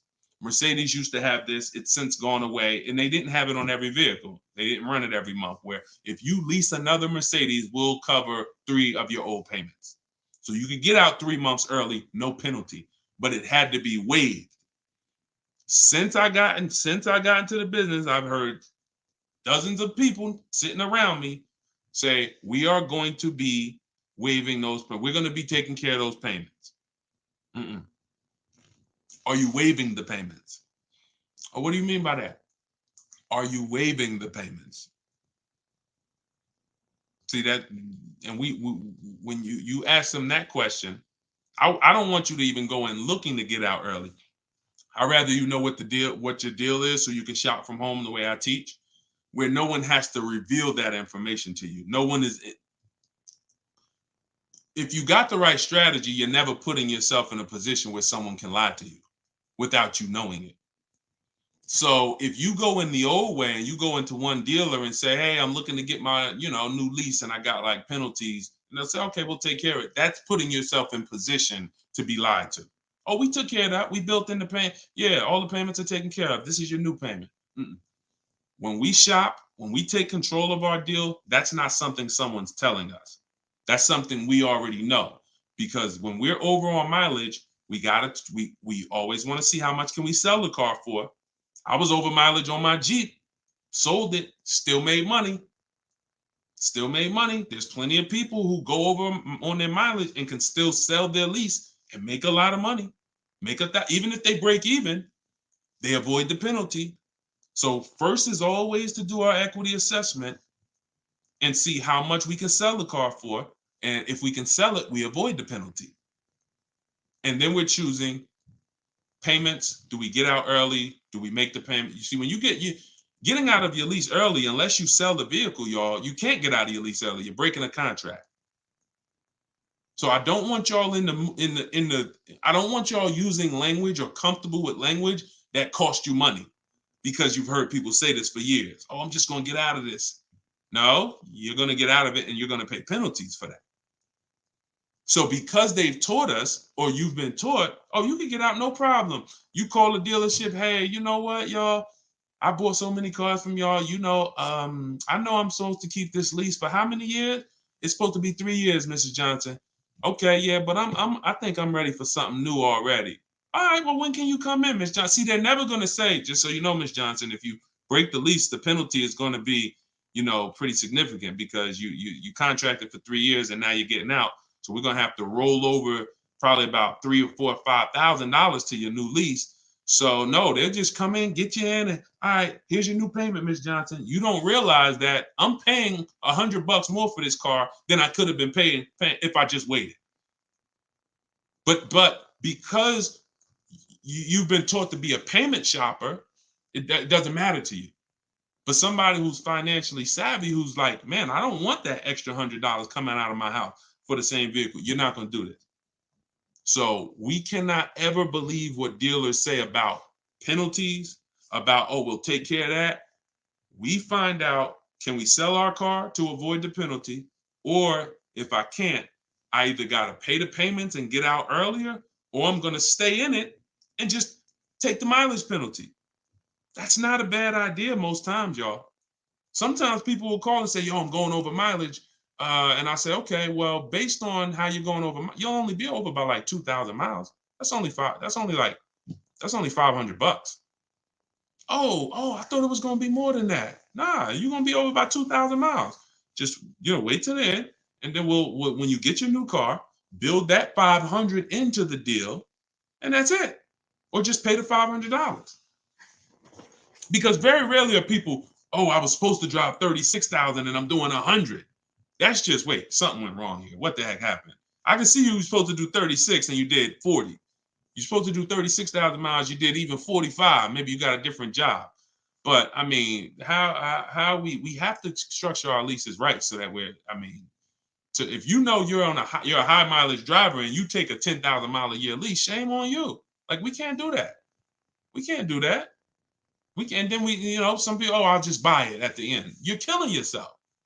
You're killing yourself. The residual value, you're going to put a ridiculous amount of money on those, or a ridiculous amount of mileage on that car, and you're going to buy it in 3 years with 90,000 miles on it for the same buyout price that was estimated from your 10,000 mile a year lease. They estimated this buyout price is for a person who brings the car back with 30,000 miles on it. Here's the price.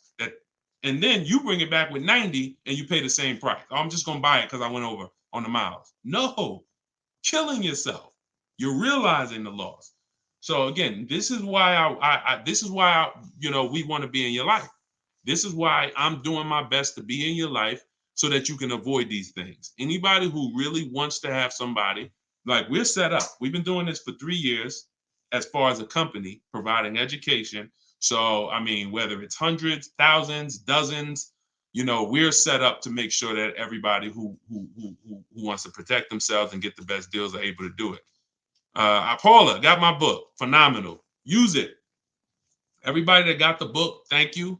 I appreciate you, brother. I thank you so much, Lord. I appreciate you. We're going to be doing these lives regularly. I think, this is the best format. I like to come and interact and really answer questions and really show y'all, why I want you to start treating cars, buying cars and leasing cars, getting cars like buying small houses. Most people treat getting cars like going to Walmart and getting a TV, big screen. You come back home and you're like, man, it's like you get an itch, but you get an itch for a $30,000 decision or a $10,000 decision. When you start planning out your car purchases the way I'm going to show you, and you go in with a system and a strategy, the way that's taught in my book is 7 steps. First step is deciding whether you lease or buy. 7th step is delivery. So by the time you get to step 7 in my book, by the time you get to step 7 of what I teach, you should be picking up your car or it should be being delivered to you. So it's not about learning and reading and then, okay, Deshone, I just read everything. I just learned everything. I just watched all the videos. Now I'm ready to go get my car. No, we're going to you learn by doing. And if I teach you a different way to shop, different things to do, by the time you get your car, you're going to be like, oh, I didn't need Deshone to tell me what to do step 1 through 7. I just needed him to tell me this is step 1, do that. And then when I'm done, I come back. Okay, Deshone, I did step 1. What's step 2? Here's step 2. Do this now. Okay, perfect. Let me go on these websites, do step 2. Perfect. Just did step 2, Deshone. Perfect. Here's step 3. Do this. And we found that has been able to guarantee success for so many people. And that's how they're able to get the same deals that I get. Like this is this lady right here, this young lady, like Taupe.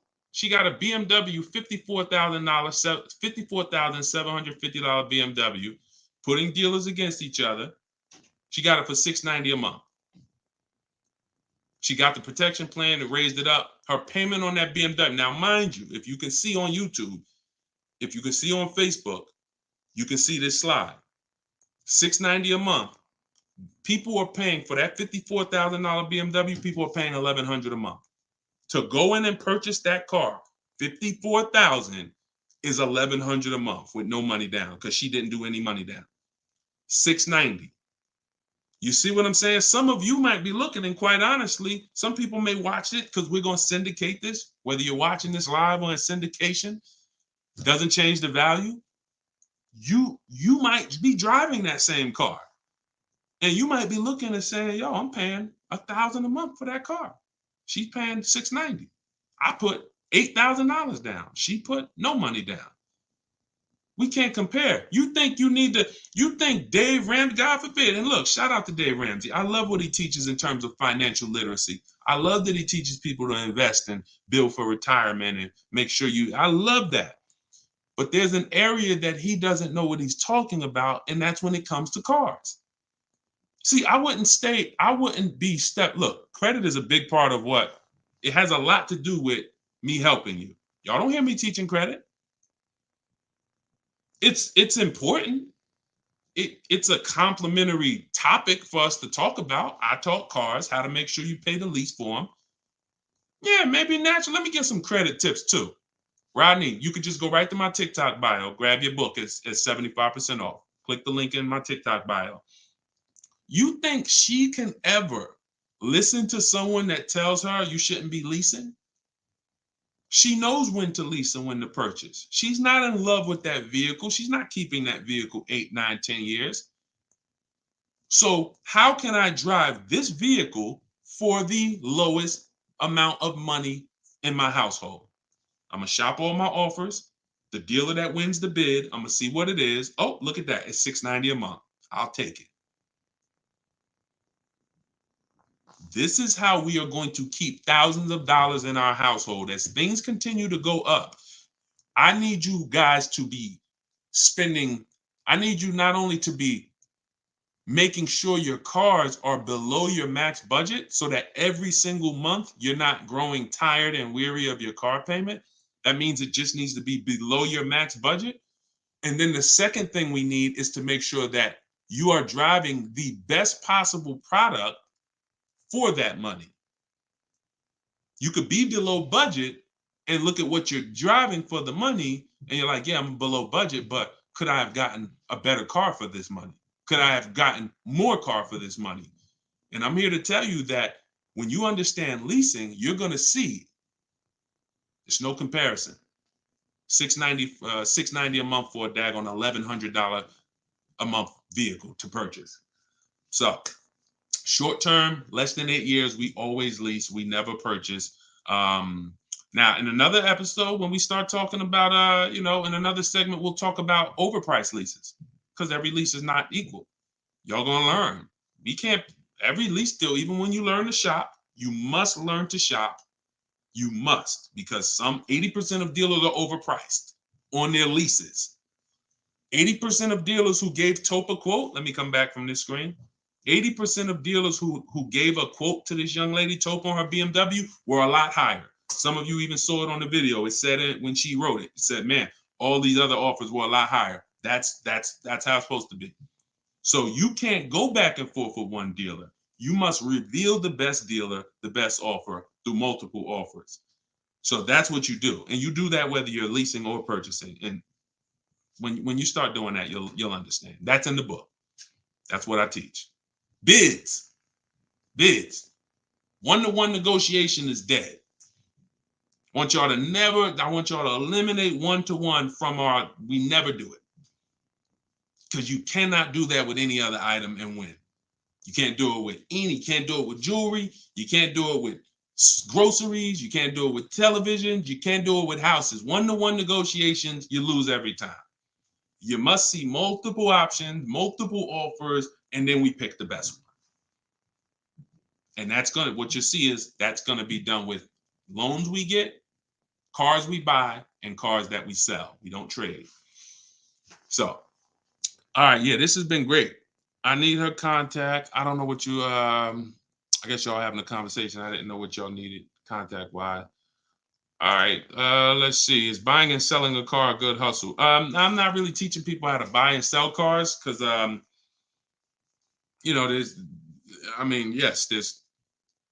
if you want to go into the car business, that's not what I teach. Do I have to log out to purchase the book? You shouldn't have to. Let me try to reset.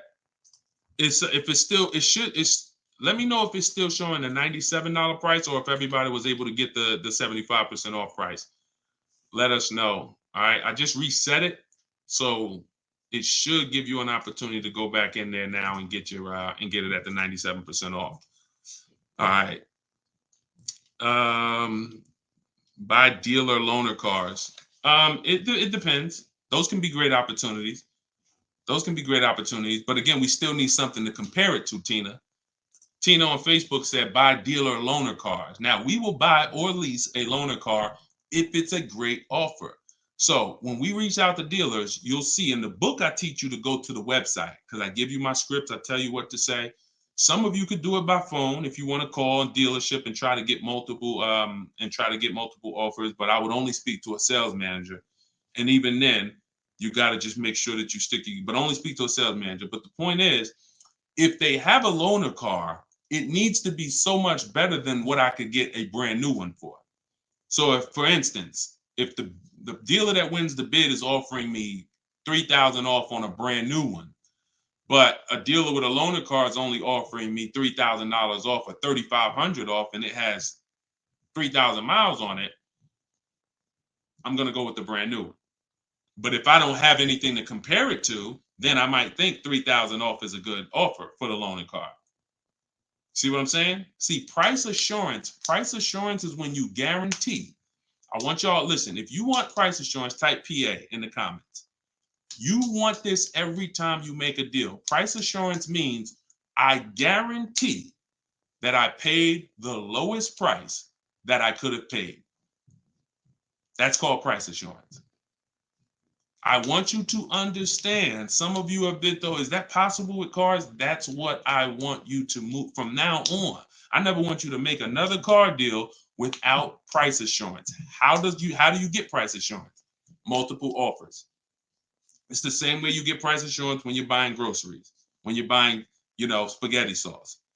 I saw enough offers to know there was nothing out there less. Not, I went in, I looked at one brand and said, I gotta have it. I like those. And it was $1 off. And I thought see, price assurance is the best thing with a car, because you literally can look at all these offers and say, this is the best one.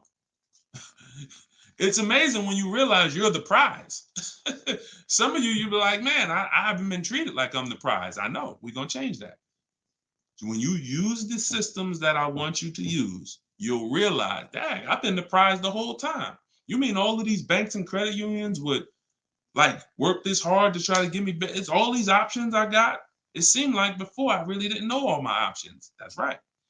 But when you now change the way you shop and you now move into a bidding mindset, everyone I'm going to do business with must win the bid. The bank, the credit union must win the bid. And then I'm going to give the dealers a chance to see if they can beat it. Now they bank's going to get a chance to bid. Very soon we'll talk about how to do that without affecting your credit. I want to show y'all this bank bidding war process. We have a specific way we shop for loans, credit unions, banks. We let dealers access our credit, and the way it shows as one inquiry when it comes to affecting our score. You must learn that, because when you see how much money is in the loans, you're gonna be mad. You're gonna be like, dang, I never shopped around the way I should have for my loan. I never shopped around. That's fine. No, there was no one to tell you. Now there is someone to tell you that if you have a $30,000 loan and the interest rate is 5.9, if you could have got 4.9, that'd have saved you $1,000. You get what I'm saying? If you have a $50,000 loan, 1 point on the interest rate, save you $2,000. So we must imagine if you could get 2 points lower, say $4,000. So we are excited to try to get money off the car. We're going to be just as excited to make sure we're not giving that money in our loan. The banks are not loving us because we don't want the banks to like us. We want the banks to say, man, we barely making any money on this loan, but we'll take it. You don't want the bank to say, oh, every time they need a loan, they just come right to us. They love us. Give them 5.9. They don't ask no question. Give them 6.29. Give them 7.2. Whatever. They're not gonna shop. No, we don't want that. So, all right, y'all. So I will be back for another segment. These are the things we're gonna continue to do. We'll be live on all 4 platforms. We look to partner with more platforms in the future. So if there's a platform that y'all think we should be on streaming, let us know. Right now, we are, Facebook, Instagram, TikTok, and YouTube. So it's been great. We had probably, consistently 400 or 500 people on here. And so if you want to get your book at 75% off, as long as the timer hasn't come down, you should click the TikTok bio.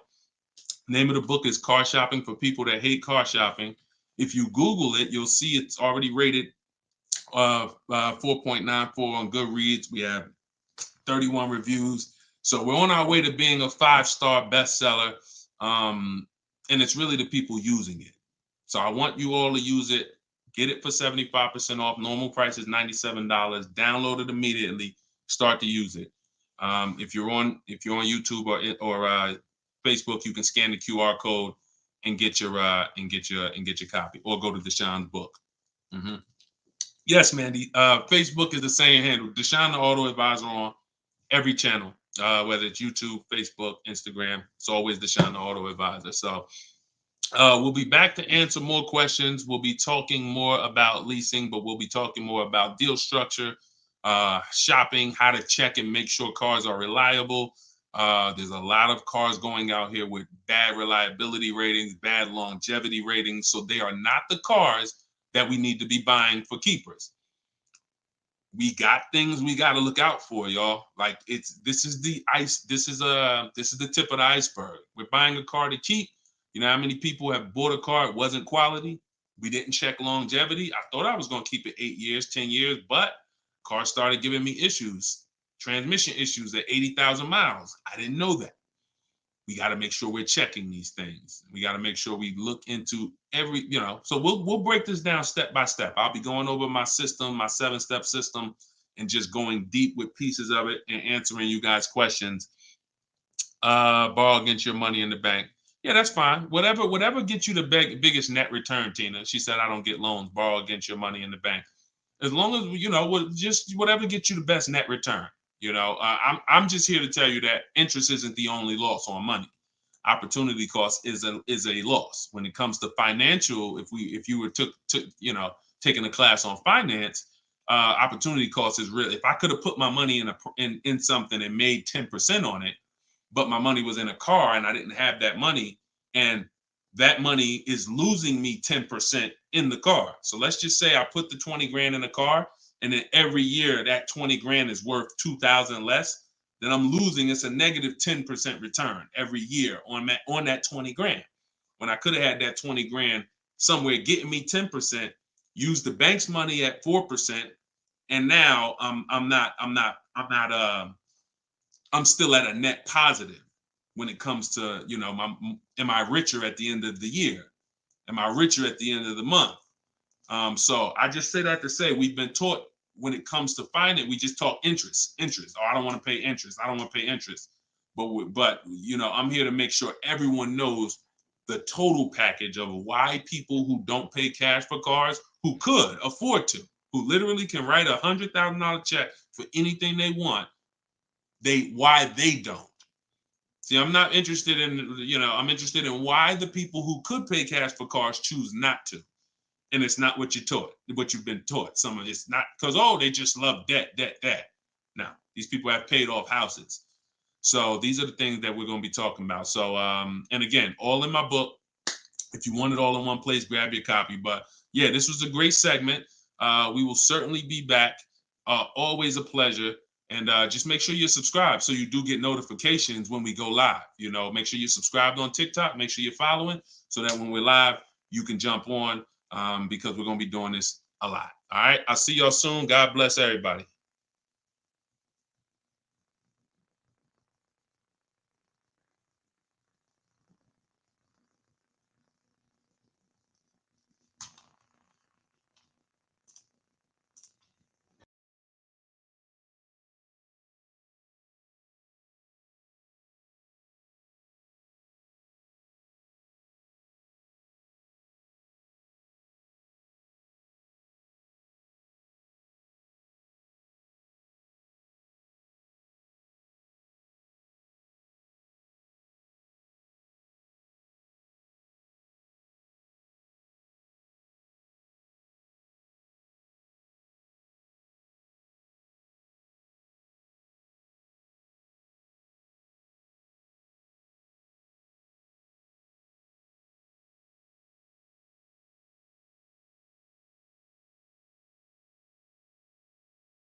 I'm on TikTok.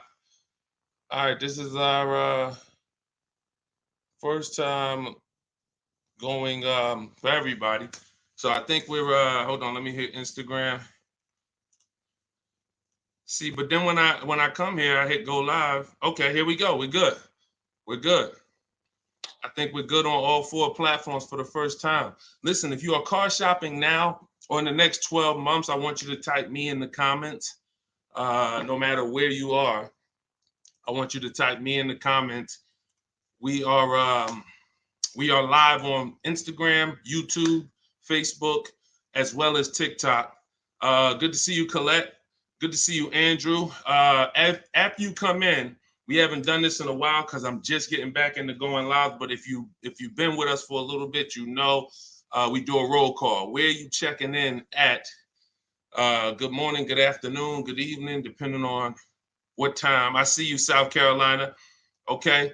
As you come in, if you're on TikTok, could you hit the like button and just, let TikTok know that we're going to be spending some time here. We're going to be talking about some serious money as you come in. If you could like the broadcast, if you're into financial literacy, this is the Auto Advisors. Like this, the name of this segment here is the Auto Advisors.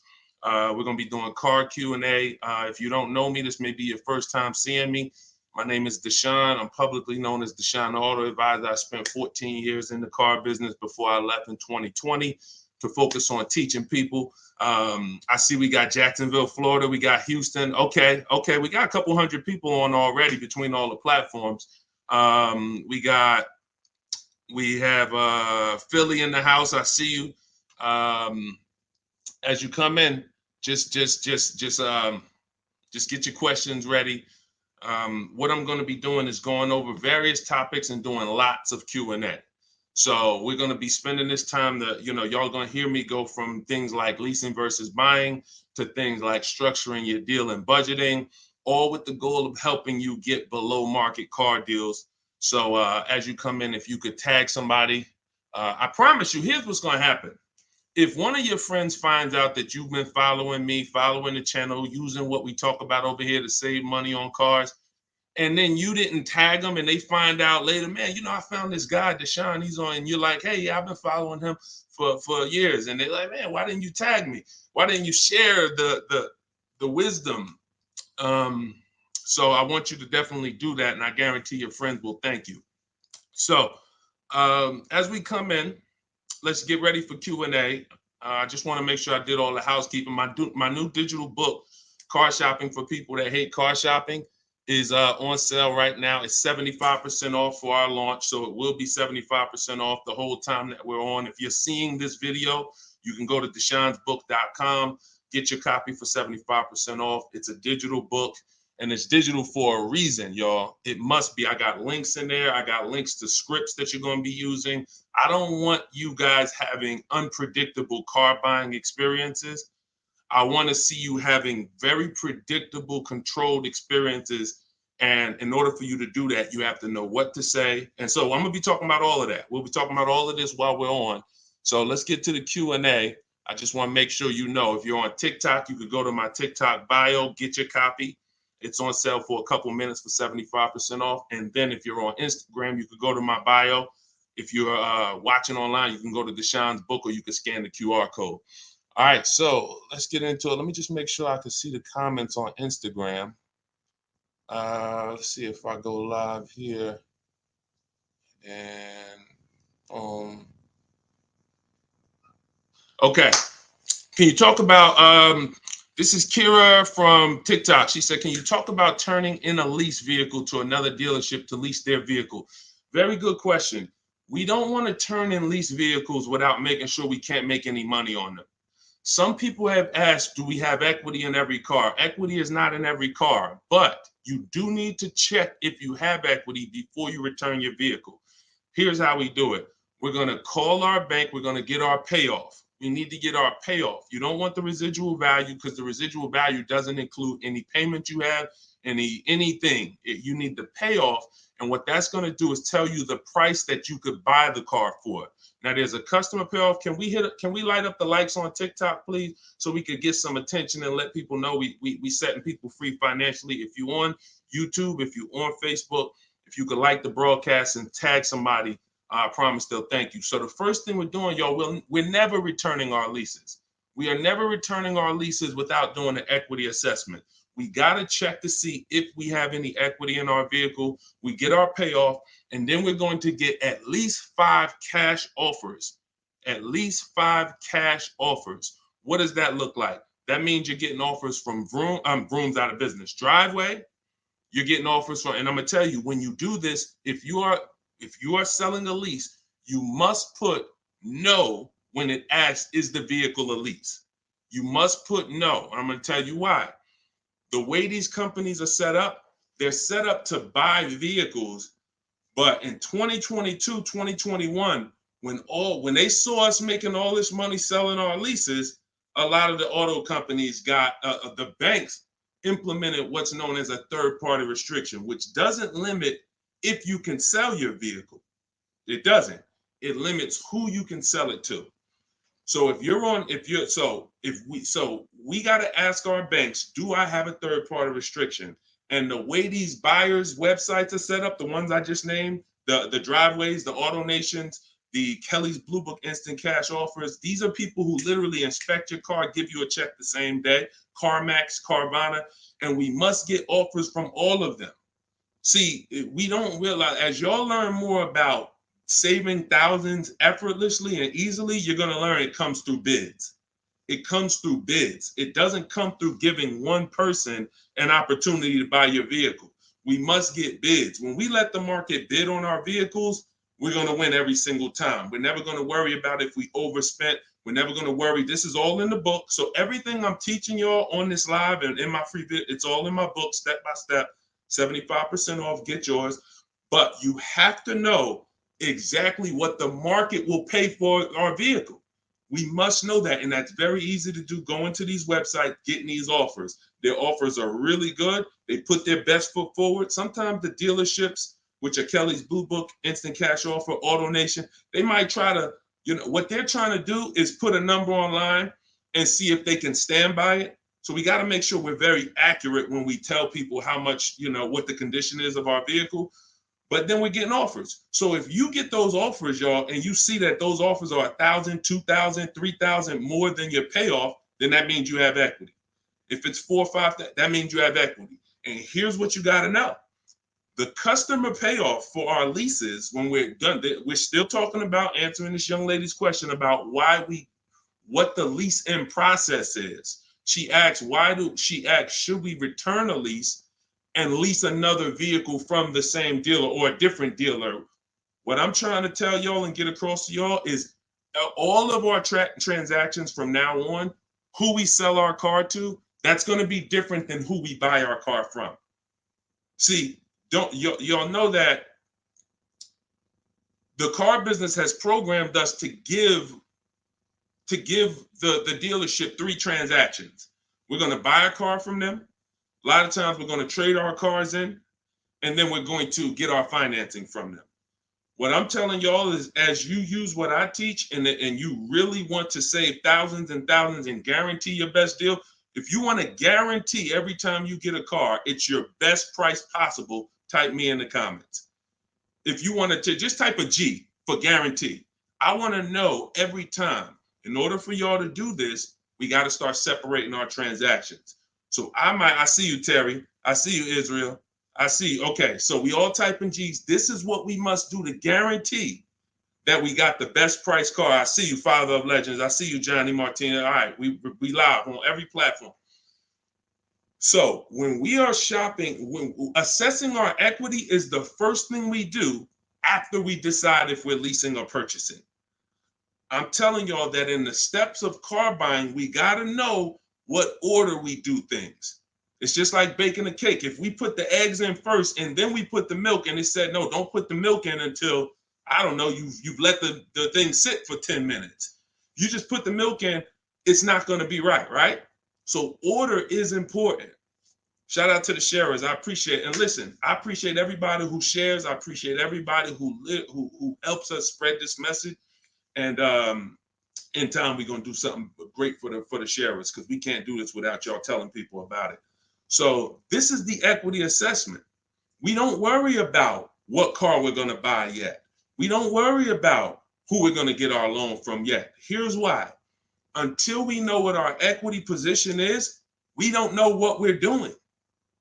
Example, if you run your equity, you find out you got $3,000. Well, that money is as good as cash in your pocket, or you can put it into your next transaction, or you can put half in your pocket, half into the next transaction. Y'all see why knowing your equity position is super important? Here's another reason. Let's say we have negative equity. Negative equity means we owe more than the car is worth. In my book, I talk about, and you'll hear me talk about it in my free videos, there's only 3 things you can do with negative equity. You can pay it off. I call it paying the difference. You take the highest offer. If it's like 2,000 or 3,000 different, you just pay it off and you're now done with it. No baggage. You can transfer it within limits though. So when you go to transfer negative equity over, this is where we get to the point where negative equity can either stop our deals or it can literally kill our deal. The bank is only going to approve a certain amount above the value of the car we buy. So let's say we're buying a $20,000 car. The bank's not going to approve 30,000, 40, 50,000. They're going to look at the price and say, wait, car's worth 20. We might lend 26, depending on the customer's credit, but we're not lending 30. We're not lending 35 on a $20,000 car, which means if you have 8 grand, 10 grand of negative equity, you can't transfer all of that over because you're going above the loan to value ratios. This is why negative equity, knowing the cause, is important. And there's 2 causes. You don't understand leasing and you're switching cars with loans on them. If there's an emergency, we understand that. I see y'all. Shout it out. We live. Literally, I see between all the platforms, we got about 400 or 500 people on here right now. So shout it out. Can we get the TikTok likes up? Can y'all keep tapping the screen on TikTok? Let's make some noise over on TikTok. But we're doing great. So this is why we can't move on. But I'm telling y'all, 99 times out of 100, I've been in the car business since 2006. I left in 2020. I left in 2020 and it hasn't changed. The cause of negative equity, 99 times out of 100, is you don't understand leasing. You buy cars, you're not keeping them long enough to pay them off and win with the depreciation. It's not just paying off the car. Some people say, oh, Deshone, I pay off my cars in 2-3 years. But your car's depreciated value is what you need to try to avoid. You need to try to avoid taking depreciation hits. And what y'all going to learn more from me is the 8-year rule. I've already done the math. I'm going to show it to you in time, if you just stick with us. But if you believe me right from the start, you're going to win. If you're not keeping cars 8 years, you're losing thousands of dollars not leasing cars. Does not matter how much you drive. Does not matter. Here's why. Listen. Who was taught? Oh, we lighten up the likes on TikTok. All right, I appreciate you, TikTok. Appreciate all of this. Let me ask you a question. Everybody on here. Who was taught never to lease cars? Be honest.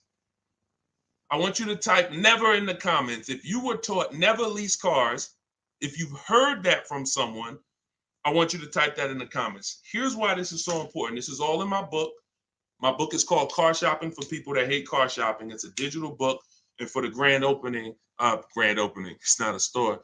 For the launch of the book, the official launch, we're doing 75% off for everybody. So you could go to my TikTok bio, you could go to my Instagram bio, you could go to deshonsbook.com, or you can scan the QR code and you can get your book for 75% off for a couple minutes.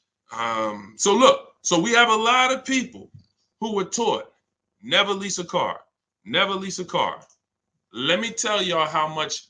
I'm going to give you a little sense on how much that's cost you. And then, we'll go deeper. Everybody, let's say you're a person who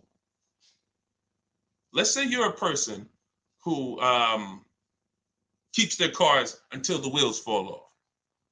We call those cars keepers. If your next car is going to be a keeper, type K. That means I'm going to keep this thing until the wheels fall off. I'm going to keep this thing 8 years minimum, 10, 12, 15. That's what I do. I see you, Abby. Now, the benefit about buying a car and keeping 8+ years is you get to outlive all the depreciation. Your car loses X% of value the day you get it. And whether you drive it or not, if somebody came and parked a car outside your house right now and said, "Hey, this car is worth $30,000. It's yours." Now you say, "I don't drive. I already got a car. I don't need it." You come out a year later, is that car worth $30,000? You didn't drive it. See, this is your first. You didn't put a mile on it. You didn't touch it. It just stayed out there. It was worth 30 when they dropped it off. Is it worth 30 today? A year later? Exactly. Here's what I'm telling y'all. That's the first deep lesson on depreciation. See, if you get that, now you're getting the clue of why leasing is not about how much you drive. People who say, "Oh, I like to drive as much as I want to, so I buy my cars because I don't want to pay for the mileage." Here's the revelation. You pay for the usage of the car whether you use it or not, whether you drive it or not. It's going down. The more usage you put on it, the faster it goes down. So leasing is not a matter of how much I drive. Leasing is, if I get a great lease deal, we're going to talk about that. All lease deals aren't created equal. And these commercials we see that say, "Hey, 3,000 down, 8," these are not lease deals. I'm going to show y'all some lease deals over, I'll actually probably show y'all one in the next couple minutes. Great lease deals are not advertised. They're made in secret. No one really knows about them. The great lease deals are not advertised. Great deals are not advertised. Great deals are not advertised. So you can't judge the lease pricing by what y'all see in these commercials, or it's not going to make sense to you. But when you get great lease deals, it is no comparison. The name of the game is, will I pay less with a great lease deal in depreciation than I would pay if I purchased that car? That is the name of the game. And when I look and see, all right, if I get a great lease deal, I'm only paying 30% of the car's value, 35, 40%, 45%. But if I bought that car, regardless of whether I pay cash, regardless of whether I got a loan on it, the asset, the value of the car is going to go down by more than that. So what we're doing when we're leasing versus buying is we're trying to hedge against depreciation. We're trying to acquire a car that says, based on how I got this car and the price I'm paying for it over 3 years, it's thousands less than if I would have went and purchased that same car and just took the value of the depreciation. And this is what I'm telling y'all. They've hid you can't understand this when you're just tied into payments. And a lot of you know, payments have nothing to do. Some of you who are a little bit more financially savvy, payments have nothing to do with the deal on the car. If you don't know that, you're going to learn that the more you hang out here. Payments have nothing to do with the price of the car, the deal on the car. That's just the financial tool. That's just what you've attached to the asset. If you go and you overpay $10,000 for the car, doesn't matter if you got a loan on it. Doesn't matter if you did no money down. You overpaid by $10,000 for the car itself. That's focusing on the asset. So leasing, y'all, is for people who don't keep their cars more than 8 years. It's that simple. If you do not keep your cars more than 8 years, you cannot outlive the depreciation that the car is losing. The money. You go out, slap 30 grand into a car. That car is losing money for you every single month. So you're trying to say, is there another way I could get a car where I'm not paying this kind of money? If I'm losing $500 of value every month in my car, is there a way that I can lose less than that? And what I'm going to show y'all is leasing is just the way. So these are the first two steps. The young lady asked the question about returning her lease, but I want y'all to know that that's step 2. We assess, can we make any money on our deal, on our old car? And then, but the first thing we got to do is decide buying versus leasing. Leased alone, Good Time said, leased alone car was good. Welcome to everybody that jumped on. My digital book, Car Shopping for People That Hate Car Shopping. Everything, it's 75% off. You can get your copy while we're on here, but we're going to be going deep on Q&A for at least, I'm not even watching the clock. So just go to my TikTok. I don't think you're going to leave the broadcast either. If you go get your copy, go to my TikTok bio, go to my Instagram bio. If you're on Instagram, wherever you're at, if you're on YouTube, scan the QR code or go to Deshone'sBook.com and get your copy so that we can go deep on this. I don't want you trying to just remember everything that I'm teaching. I want you to have a reference point, and it's affordable for everybody. It's normally $97. Okay, let's go. Things are way too complicated to fix now. I guess you're talking about when it comes to cars, electronics. Another reason people don't feel as confident keeping their cars like they used to is because the cars are getting a little bit more complex. It used to be very simple for you to find a good car, keep it 10, 12, 15 years. There's still cars out there that you can confidently do that if you make sure that you're checking the reliability of the car, checking the longevity of the car. We do this on Google. We have to make sure the cars we're buying are good cars. Then we can certainly avoid, you know, a lot of these cars. But yes, that is a lot of people don't feel as confident keeping cars long term as they used to. How about a lease to buy at the end compared to straight out buying? Cousin Al, that's a good question. He said, how about buying a lease to purchase? Who's heard of that? Who's heard that term before? A lease to buy on a car. You may have heard it with a house. If you've heard that, if you've heard that, let me tell you why that's a bad idea. We're mixing two strategies. See, there's nothing better than for the long-term person than us buying a long-term car, making sure we pay less than everyone else. That we're gonna do that. We're gonna get you stay around me. You learn from what I do, what I teach. You're gonna get below market car deals, new cars, leases, pre-owned cars. The best way to save the most money on a car is to buy it. You could decide new or pre-owned. It's really pre-owned, and you keep the thing 10, 12, 15 years because your cost per year is going to be so low. When you look at how much money you paid for the car over the long run, it's going to be like, wow, I only paid $2,000 per year, $500. The longer you keep. The second best way is buy a new car. Keep it forever. Brand new, keep that thing 12, 15 years. But most people are not doing that. And if you're not going to do that, that doesn't mean you can't switch up. But if you say, Deshone, for my next car, can we keep sending the TikTok likes up? If y'all are enjoying this, could y'all please hit the like button? We got probably 400 or 500 people on here still. If you could hit the like button, that would be great. And I see all the gifts. Thank you. Everybody who's sending roses on TikTok, gifts and all of that, stars. Thank y'all very much. But what you got to know is, what is the strategy for this next car? Is that 8+ years? Then I'll buy it. There's nothing better than that. I'm going to buy it. But you got to realize buying comes with what, y'all? Maintenance, upkeep, repairs. That's what it comes with. But we win when we buy. We win 8, 9, 10, 15 years later is when we win with a purchase. You don't win with a purchase 3, 4, 5 years because the person who's leasing is paying so much less than you.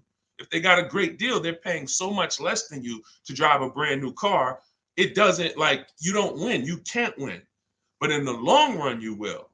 So you got to ask yourself, this next car, is it 8+ years or is it less than 8 years? And if it's less than 8 years, then I got to go to my lease strategy. And that could be for my, you know how many people out here, y'all, they're like, oh man, I buy my cars, I keep it till the wheels fall off. I'm not leasing. Yeah, but what about your spouse? What about your children? That car you buying for your 22-year-old college student, are you think they keeping that car for 8 years like you are? No, probably not. Then you should be thinking about, you shouldn't even be thinking about, you should be going to the lease play for them. You know how many people have put their kids in a $21,000 car paying $500 a month, $20,000 Toyota Corolla, paying $500 a month because they wanted to buy them their first car, and they go get them a $20,000 Corolla that they could be leasing for $300 a month. And then that kid wakes up in 3 years and they're like, man, I'm paying $450 a month for a Corolla. I don't really like the car. Plus it's kind of expensive. This is what happens. I've seen it millions of times. Some of you may have experienced this. Your first car might have been like that.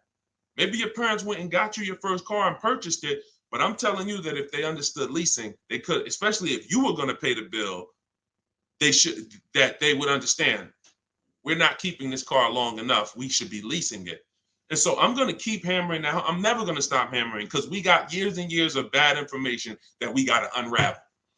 People who've been doing damage, y'all. Big audiences, big platforms, just telling people, oh, leasing is the most expensive way to own a car. Guarantee you, if I had 10 minutes on them with a live and I bet them $100,000, are you willing to bet 100? Just let me just ask you. You sound very confident when you're talking to the public. They don't realize how much money they're costing you. So my question would be, if I can show you that advice you're giving them is completely wrong financially, will you pay me $100,000? Will you take the bet? Because if you're willing to say that, stand on it.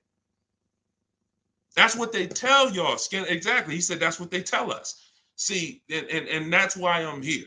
That's why it's very important what we do. That's why it's important when you share, when you tell somebody about these broadcasts, when you tell somebody, watch what they're doing over there at the like we're coming in to unravel years of bad advice. And a big part of that is leasing. Not the only part, but a big part of that is leasing. But you cannot all lease deals aren't created equal, y'all. Lease deals are when we shop for lease deals, you must get bids. And I'm telling y'all, you must get bids for everything. We'll talk more about that as we continue to go on. All right, let's get to some more questions. Why are taxes added to a buyout when they're already included in the paid? Somebody said, Christina on TikTok said, why is taxes added to the lease buyout price when it's already included in the monthly payment? Well, it's only included in the payment for the portion of the car you're leasing. So when you're paying for, your 30-40% of the car, 50%, the better lease deal you got, the lower percentage of the car you're paying towards over 3 years. That's what the tax is calculated on. That back end, which is when the car goes back to the bank or the next buyer, there's no taxes factored in on that. Depending on your state, sometimes they will put tax on the payment, but they're not usually. I don't recall ever seeing a case where they're taxing you on the whole car because you're not using that portion of the car.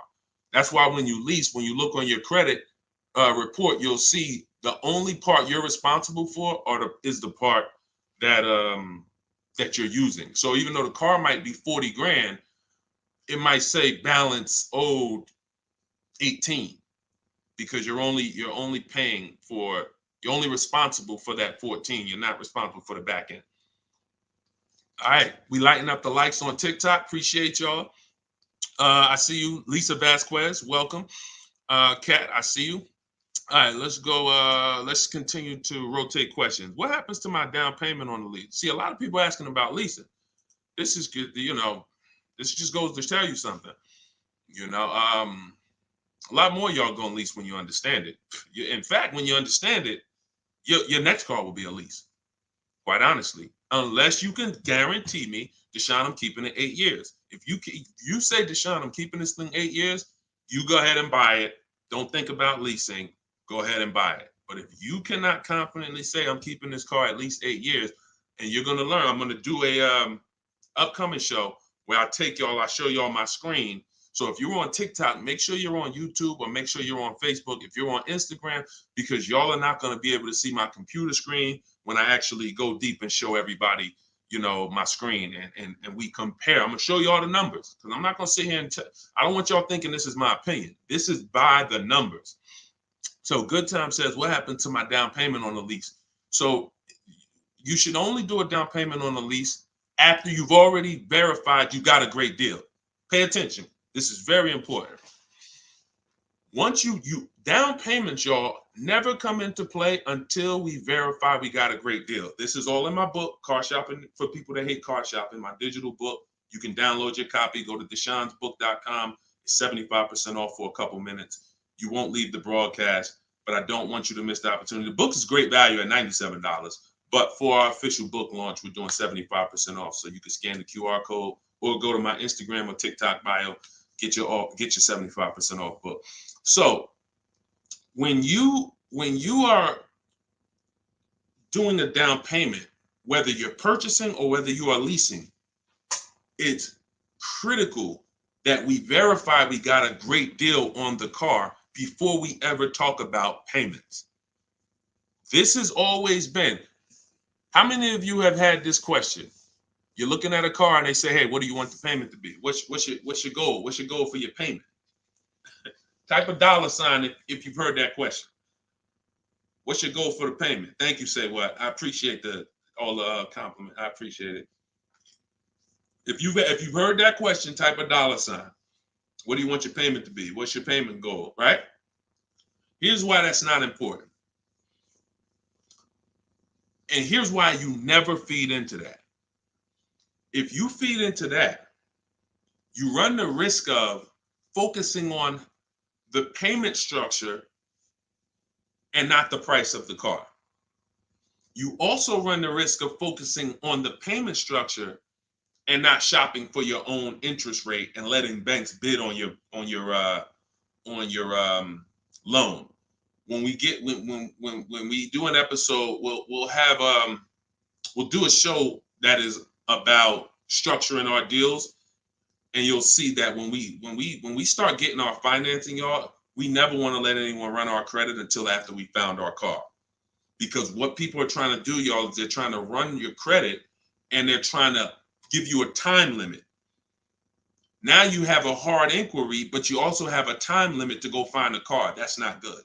They might give you 30 days or 45 days, 90 days before the approval expires. It's usually 30, 45. That's a problem because now we're out there rushing. But when it comes to down payments, we are only structuring our deals after we found our car. So I teach you how to get bids on your lease. Get bids on your lease, get bids when you're buying a new car. Once you find the dealer that gives you the lowest bid, now you come in and you see how you want to structure the deal. You must get bids first. And the way we shop for leases, I'll tell you about how we shop for purchases too, but the way we shop for leases, we must get all these offers because there's so much money that could be hidden in a lease. It's ridiculous. People would love for y'all to come in and lease and come in and say, oh man, Deshone said, I'm gonna start leasing. Now you go in and they structure you a lease deal. It looks better than a purchase, but it's still not a good deal. So that's why we gotta know when we are shopping for leases, we are always shopping offers with, here's how you shop them. This is in the book, but if y'all want to try to remember this, be my guest. You are getting your lease deals, your offers with first month's payment total out of pocket. First month's payment. Now look, when you shop for a brand new car, you are always getting your offers with tax, title, license, all fees included. When you shop for a brand new car, you're getting your offers from multiple dealerships. I do this online. You can call them. I would suggest you do it my way. But if you want to call them, you can talk to a sales manager and you say, hey, I got this car. I'm looking to see if you got something similar, but I need an offer with all taxes, fees, everything included. And now you're comparing that. But I would only talk to a sales manager if you're going to go that route. Again, in my book, I teach you the scripts. I got the emails that we use to do this because you want to use my words. But if you're not going to use what's in the book, you should be calling and asking for a sales manager and just give them an opportunity to beat the quote. That's a manual way to do it, but it's still better than you going back and forth with one dealer. We cannot go back and forth with one dealer anymore because when you start getting bids, mark my word, it's going to blow your mind when you see how overpriced some dealers are. When you see how overpriced some dealers are, it's going to blow your mind. So in order for you to shop your lease quotes, you're shopping your lease quotes with no money down, so good time.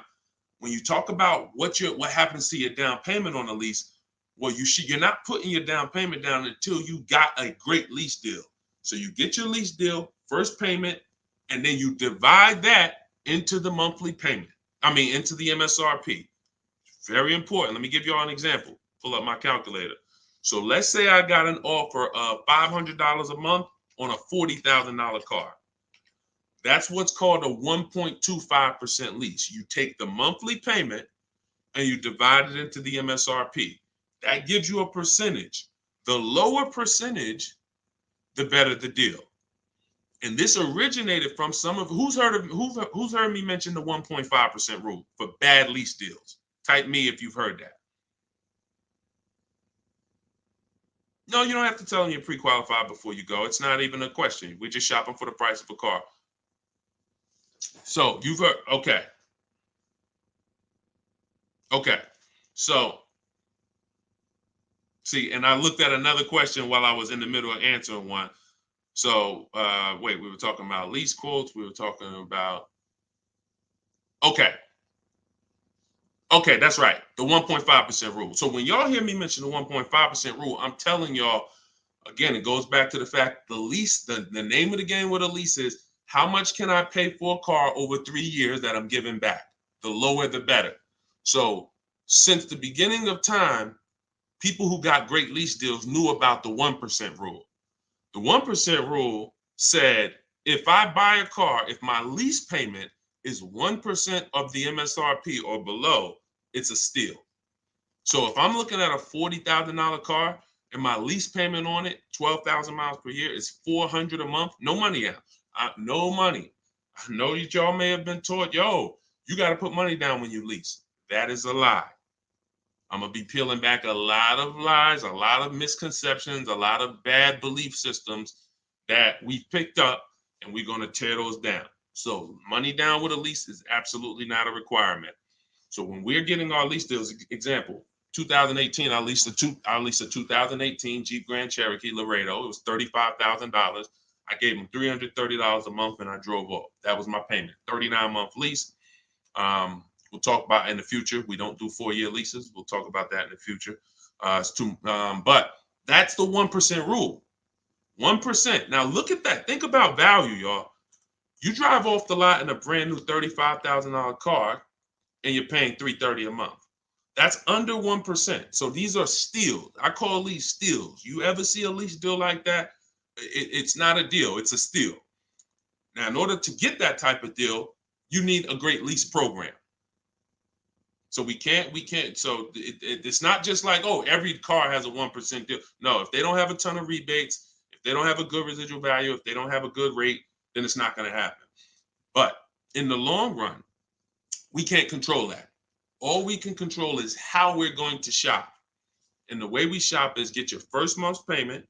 Is you tell every dealer, give me a quote with first month's payment, and put all the taxes and all the fees into the monthly payment.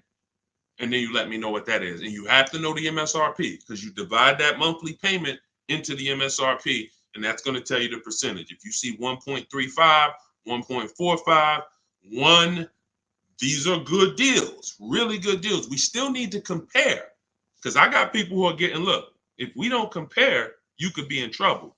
You don't want to just take a deal. There are people who think, oh, I thought a 1.25 was a great deal, and then I end up getting 1.1. You know, so we can't ever assume what's a great deal. We just have to know what a bad deal is. That's over 1.5%. They got me on one of my last leads. Listen, good time. Don't feel bad, man. It is something a lot of people are going to discover the more you work with me, that you have overpaid.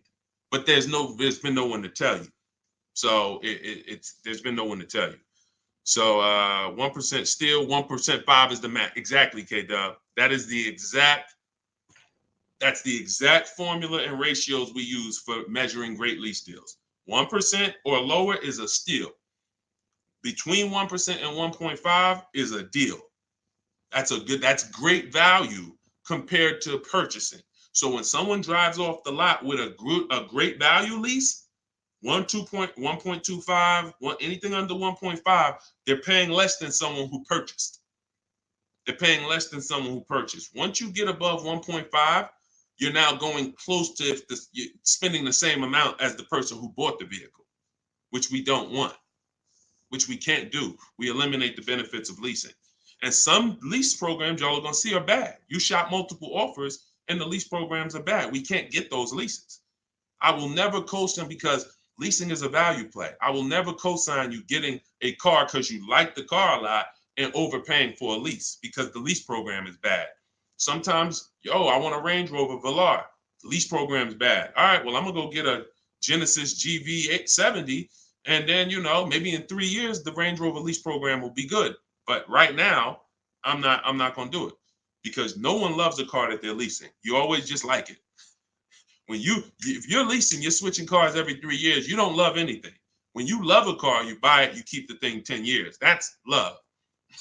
But typically, a person who's not keeping their car long term, you get, you know, you 3 years, you're like, okay, I could get another car. 5 years, you know, people who buy cars to keep, they don't think like that. Like, they ain't even looking for a reason to get rid of it until, you know, transmission goes out.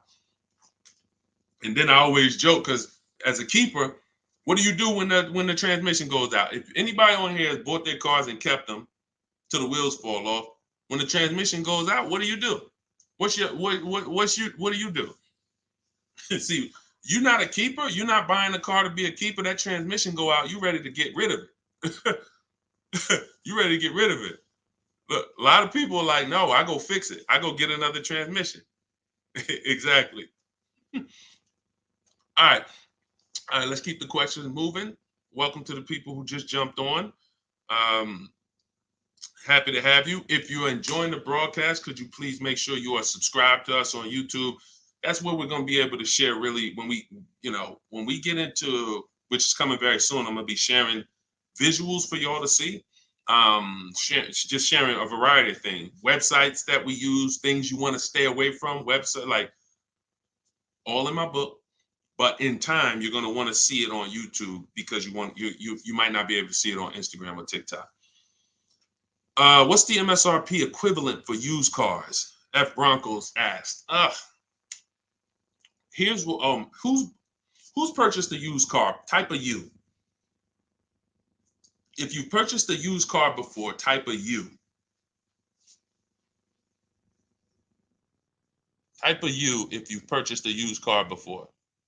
Okay, I see Al Boogie, I see FL Bronco, I see Amore, I see Justine. Okay, every platform. Ebony Eyes. Okay, Larica. All right, I'm gonna give y'all the biggest. This is gonna be major, y'all. And you're gonna see like, wow, how the heck could we even know we're getting a good used car deal without knowing this? Tell y'all how important it is to have the original MSRP of the car you're purchasing. So I have a 2020 Infiniti QX 60 truck. I bought it a year ago. It was 3 years old. Now I saved 42% off the price when it was brand new. Here's why it's important. We don't know when we're shopping on these used car websites. I call them marketplaces. Y'all are going to see in my book, if you do get my book, or even in my videos, you'll hear me talk about the multiple marketplace strategy where we're on these used car marketplaces. We got to be on all of them. But here's what they try to sell you on, because it's based on who's paying them. They're trying to sell you on market value. The true way to buy a pre-owned car, after you check to make sure it's a good one, but I'm talking about how do we know we got a great price on it? We must know how much it was brand new. We must know how much the car was brand new. Give you an example. I was looking at this Infiniti truck. I had narrowed it down to my top 3 or 4. I think I narrowed it down to my top 4. Now they're all white. They all look similar. They're all in similar price points. How do we choose? This is where we usually are stuck. And this is where we usually make a bad decision. I'm going to tell you why. I get the MSRP of these cars. By the way, my special strategy for getting the MSRP, one of them is to go to the dealer's website. Most dealers have a contract with Carfax, and that car will be on their website. That's my first line of defense. Again, everything I'm talking about, y'all, I don't hold back. It's in my book, or it's going to be in my free videos. But some people want everything in one spot. One spot, step by step. That's what the book is. 75% off in my bios, or go to Deshone's book or scan the QR code. So I look and I pull the MSRP, the window sticker for all of these vehicles, and what do I see? The 4 vehicles, the original price of them, one is 46, one's 48, one's 52, one's 54. Why is this so important, y'all? They've taught y'all to buy used cars based on what? Nothing. This is what we're asking for the car. Okay, I think I see some less than that. If all of these cars were 31,000, but one was 54, that's the best deal. In fact, none of those other deals are even close.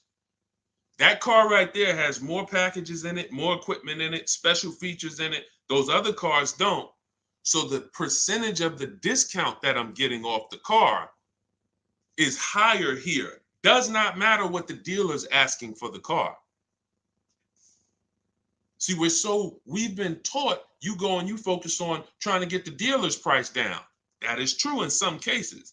But what's more important is I need to know, based on what the dealer's asking for the car, how much off MSRP, original MSRP, am I actually saving? Is it 30%? Is it 40%? Because I might look at this car here and yeah, they might be asking $1,000 less for it, but the original equipment in that car is $5,000 less equipment. This is why it's very important. It's critical. I would not buy a used car, and I would never recommend you buy a used car without seeing the original MSRP, so you know, one, what's in the car, what features it has, but more importantly, I cannot determine who saved me the most money. I can't determine who gave me my best deal without knowing what the car was originally priced at from the day it came into the country. And y'all, unfortunately, and I hope it's nobody on here, but unfortunately, we probably do have it where during the pandemic, people were paying 90, 95, 100% of value for used cars.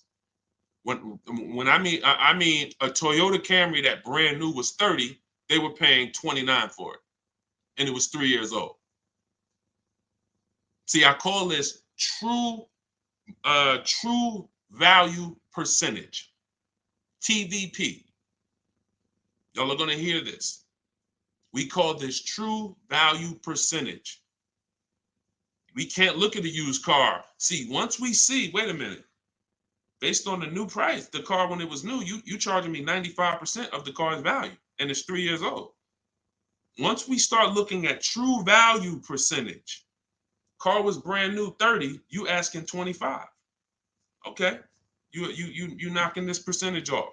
This is how we make sure. Now look, that doesn't help us get quality cars. That doesn't help us stay within our budget. We'll talk about that in the next hour.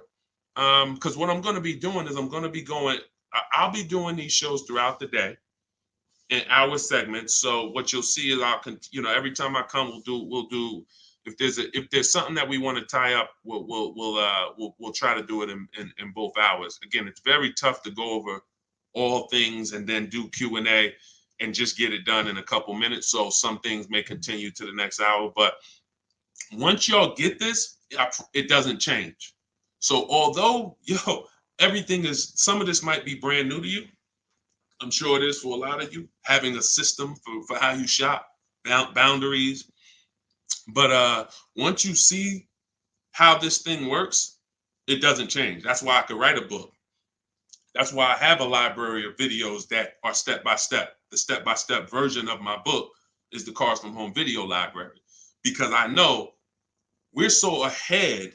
The car business is so old. I don't have to worry about this changing in the next year, 2 years. If anything, like Vroom went out of business, we adjust that. I might adjust that one section because Vroom's not in business anymore. But the way we teach you to purchase cars to guarantee you pay less than everyone else, to guarantee you save the most money on your loan, to guarantee you get the most money for your old cars, that's not going to change because we are just too far ahead of what the car business is doing. Welcome. Blessed said, I'm new here, been watching your shorts. Great job, homie. Good looking out. Appreciate you, man. Thank you so much. If you're not subscribed yet on YouTube, could you make sure you subscribe? Everybody who's on any other platform, if you could subscribe to us on YouTube, that's where we'll be, able to put a lot of our widescreen stuff so y'all can see. We're gonna teach, but what y'all gonna see, even in the book, it's not teaching and then you're trying to memorize it. It's just shop different, When you shop different, you'll see, oh, this is a better way to shop. And then you're going to learn by doing. It ain't learning by memorizing. Hey, thank you, Sonny. Said, just purchased my ebook. Thanks for sharing. My pleasure. Everybody could get it for 75% off in my TikTok bio or my Instagram bio, or you could go to deshonesbook.com or scan the QR code, no matter where you're at. Let's see. I'm new here, but hold on. I got that. Hold on. Let's go. I still can't see the questions on Instagram. For some reason, I can't see the questions on Instagram. We got to figure that out. Now, here's what I will say. If you stay on long enough, somebody's going to ask you a question, because a lot of you, it's going to surprise you, but I know it. We've been working with people long enough to know a lot of you have the same situation, literally. So you stay on, even if you don't, your question doesn't get answered, you'll hear somebody that's, oh, that's the exact same situation that I'm in.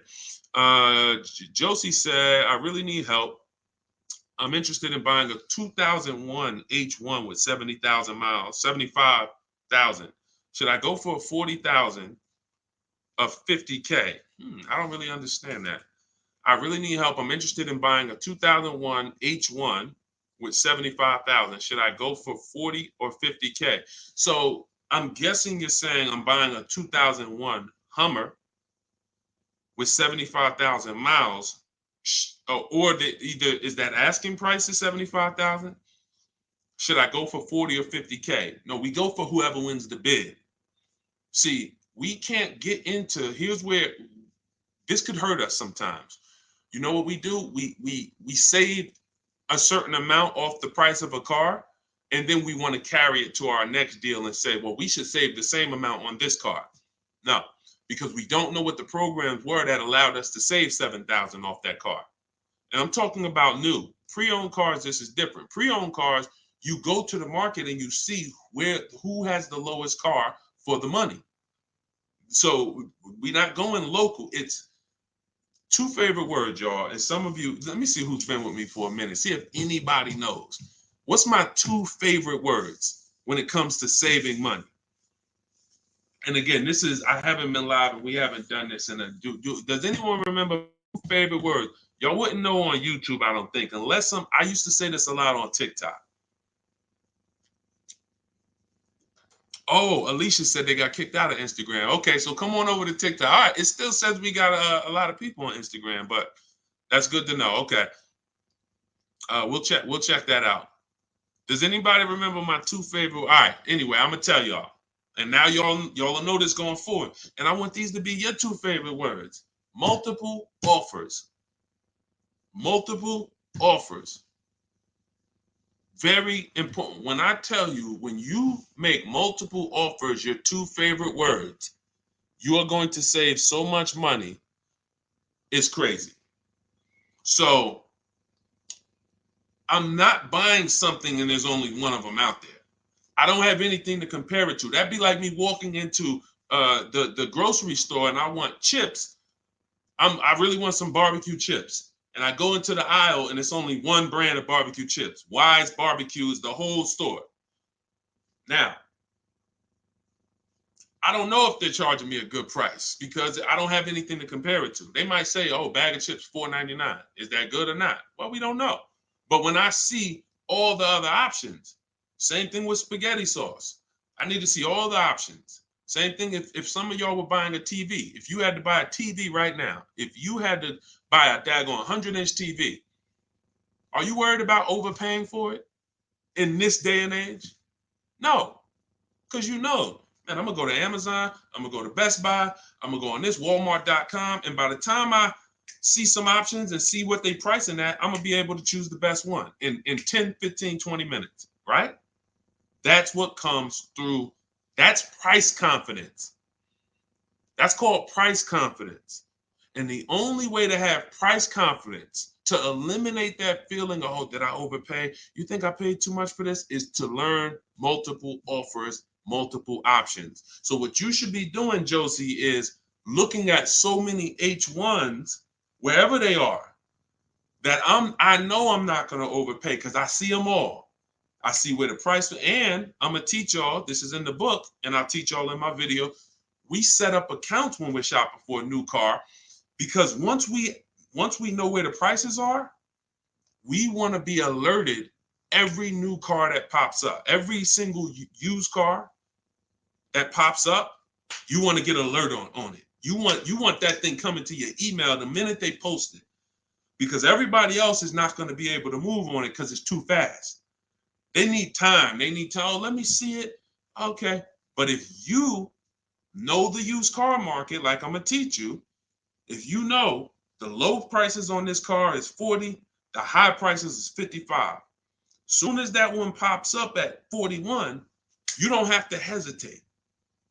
Speed is what gets people deals a lot of times, y'all. I've sat in front of people and I'm literally offering them, and this is back when I was in the dealership, and I'm literally offering them, like, the dealership is making no money. That's how good of a deal it is. And I'm like, listen, miss, like, I'm just telling you, we're making no money. We gave you everything. But they didn't take it. And I'm gonna tell you why. I can't blame them. They didn't have enough other offers to feel confident that what I was giving them was the best. That's the problem. So in order to have price guarantee, price assurance, for us to know that we are paying less than everyone else, we have to see multiple offers. And then in order for us to guarantee that we have not, that's just what it is. Price assurance comes through multiple offers. And then we have to get a quality vehicle. Okay. So all of this I will teach. It's hard to get, maybe like a lot coming at you at once. That's why I would love for you to get the book, Car Shopping for People That Hate Car Shopping, so you could dig into it, so you can see that everything I teach is methodical. I don't want you trying to remember this. Get the book, take your 75% off for the launch of the book, and then dig in and you'll see, wow, he has this thing set up in systems so that I don't have to be trying to remember what to do. I don't want y'all trying to remember what to do when you're out here shopping for your car. I want you to have a roadmap, a blueprint, and that's what 7 Steps to Saving Time, Money, and Avoiding Dealerships is. Thank you, Curtis. Appreciate it. 10-4. Oh, 10-4. Thank you for the guidance. It's a rare vehicle. If it's a rare vehicle, that's fine, but you don't want to overpay for a rare vehicle. You need to see enough of them to know that you're not overpaying. You don't want to sit there. You know how many people got a rare house? Your value's down. You know, I got a rare house. So if the value is going to be down, think about it. If it's rare buying, then it's rare selling too, which means your market, when you go to sell it, if you go to sell it one day, it's not going to be huge. That's not a car you can sell in 24 hours unless you just want to blow it out price-wise. But in order for you to make sure you don't lose, you got to make sure you buy right. You can't overspend by 10, 15 grand. So just make sure any H1 in this country, you know the price of it. That's all. If I see one over, it could be all the way over on the other side of the country. If I see the price, then I know what the market is. It doesn't matter if it's over there. If they're asking 10 grand less and it's a good car, has great service records, has great title history, has great accident history, doesn't matter. That shows me that's the market price. All right. Thank you, Josie. I'm glad. Enjoy it. You're going to be able to get to any car you want. And you have so many strategies in there for later. If you're buying a used car now, it's in there. If you're going to be leasing, it's in there. If you're going to be buying, you're going to know, all right, man, I want to get a lease for my spouse. Or, hey, you know what? I'm going to get a lease for my kid. Or you just might buy everything. But sometimes you might want to buy brand new. Sometimes you want to buy pre-owned. It's all in there. Different strategies for how you get to below market deals on each one. Uncle John said, who currently has the best lease program? It's no way to tell. Unfortunately, there's no way to tell. You cannot shop. That's the bad part. That's why when we shop, y'all, it takes us about 45 minutes to an hour to find out where the market is on a car, what the best offer is. Once you get good, like I said, if you're doing it the slow way, you could call sales managers. You get one lease price, and then you call a sales manager and see if they can match it or beat it, or beat it rather. But if you want to do it the fast way, I go through the websites. I contact the dealers through the websites, tell them exactly what I want. We do this for 25 dealers. And then you use my scripts of telling them what you want by email, getting the quotes, and you'll know in a matter of an hour, hour and a half, where those offers are. But there's no other way. Because again, great deals aren't advertised. They're not going to advertise great deals. They'll advertise lease offers where they make money. Hey, bring us 35 grand. Bring us 3,500 plus taxes and fees, and your payment's $479 a month. Yeah, but you're putting down $6,000 to get there, and then no, those are not good deals. You're paying too much for a car you're giving back. So yeah, and so we'll cycle through various topics. We spent a lot this hour talking about leases, talking about leasing versus purchasing, and hitting a couple things. But what y'all will see is we'll do themes kind of each hour. I'm gonna come back. I'm gonna come back for the next hour, and we'll probably still stay on it, but we'll be able to get through more questions, because as y'all can see, some of these questions require a little bit more deeper answer. Just as if you were purchasing a house. I know they've made it seem like, oh, well, let's just ask a simple question and then let's just, it should be a super simple answer. Not when we're purchasing houses, right? It's never simple when we're purchasing houses, when we're getting mortgages, when we're investing. Why would it be simple when we're buying $20,000 to $50,000 to $100,000 vehicles that depreciate, that lose us money whether we drive them or not? That's danger. You got a real lesson on the dangers of depreciation in this hour. Like, ridiculous. You drive a car, buy it, park it outside, come back in a year. Car's worth thousands less. You never drove it, never got behind the wheel one time. So when you have that type of product and you're coming into your household, it can drain you of money if you don't structure your deal in a way where you've minimized your losses. The name of the game is to minimize the amount you're losing on these cars. Cars are depreciating assets. You can't make money on them. We did have a wave for years where we were making money on cars, but that's because the resale values of these cars, it was a once in a lifetime historic moment when all of our cars were worth 12 grand, 8 grand, 15 grand more than what they would normally be worth. So, those who cashed out did very well, and we were part of the group who were really spearheading helping people cash out while the market was high. But unfortunately, people bought while the market was high too. So this is we'll be talking more about these things every hour. So lease good for bad credit. Now what you're gonna have to do is set yourself up. If you can't qualify for a lease and you should be leasing, then now your goal is to now get prepared to lease. That might take you a year or two. And we're going to talk about how we buy an inexpensive car to get set up for a lease. We don't go out and buy a $20,000, $30,000, $50,000 car when we know credit's not where we want it. But if you give me a year or two, I'll get myself up to a 650, 670. I'll use an inexpensive car to build a good payment history, because I'm paying more for interest because my credit's not good. So the last thing I want to do is buy an expensive car and have a higher interest rate. Now, when I go to switch out of that car in 2 years, because I'm ready to get my brand new lease, now I got 10 grand of negative equity. That's now, first it was credit stopping me from getting the lease. Now I got too much negative equity stopping me from getting the lease. These are two things we want to avoid when we're trying to set ourselves up. And the way we do it is we make sure we buy the least expensive car we could get a loan on. We want the smallest loan possible. And then we get a reliable car, and our plan is to switch out of that car in 2 years. Make the payments, pay the higher interest, but that's okay, because in 2 years, I'm driving something brand new off the lot and I'm leasing it. So that might not be the ideal car. In fact, it shouldn't be. But some people go and say, well, if I got to do that, man, I'm going to go and get the Dodge Charger with the Hemi engine, and now you're buying a $30,000 car, $25,000, and you're putting that interest on top, and now you're buried. So you're not going to be any closer to getting a lease in 2 years than you are today. We don't want that.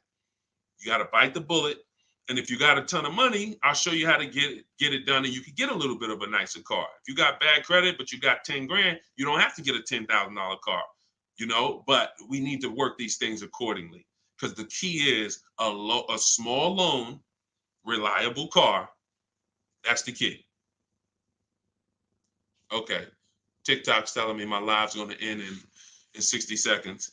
Okay, so we will be back. Y'all are going to see, like, this is going to be what we do, especially during the book launch. My new digital book, Car Shopping for People That Hate Car Shopping, has everything in it I teach. Y'all know from my videos on social media, I don't hold back information. But if you want everything in one place, in a step-by-step written format, this is where you get it. It's called Car Shopping for People That Hate Car Shopping. 7 steps to saving time, money, and avoiding dealerships. And that's going to allow you to take what I teach, mastering the art of shopping from home, mastering making dealers and banks bid against each other for your business, and so that you can be confident. But please make sure you subscribe so that you can get, and if you're on our email list, you'll get notifications of when we go live so that you can make sure you jump on. If you're in the market for a car, we want to make sure you are armed with everything you need to save tons of money. So thank you, We West Coast, a lot. Appreciate you. Instagram, we're going to get y'all involved, because somehow I'm seeing some of the questions and some not. Now the questions on Instagram popping up. That is so weird. But I trust that y'all got value, because, again, many of you do have the same questions. So we'll be back in the next hour. You'll get a notification if you're on our email list. Jump on. But if you get your book, I hope you enjoy it. I can't wait to hear your success stories, and I'll see you shortly.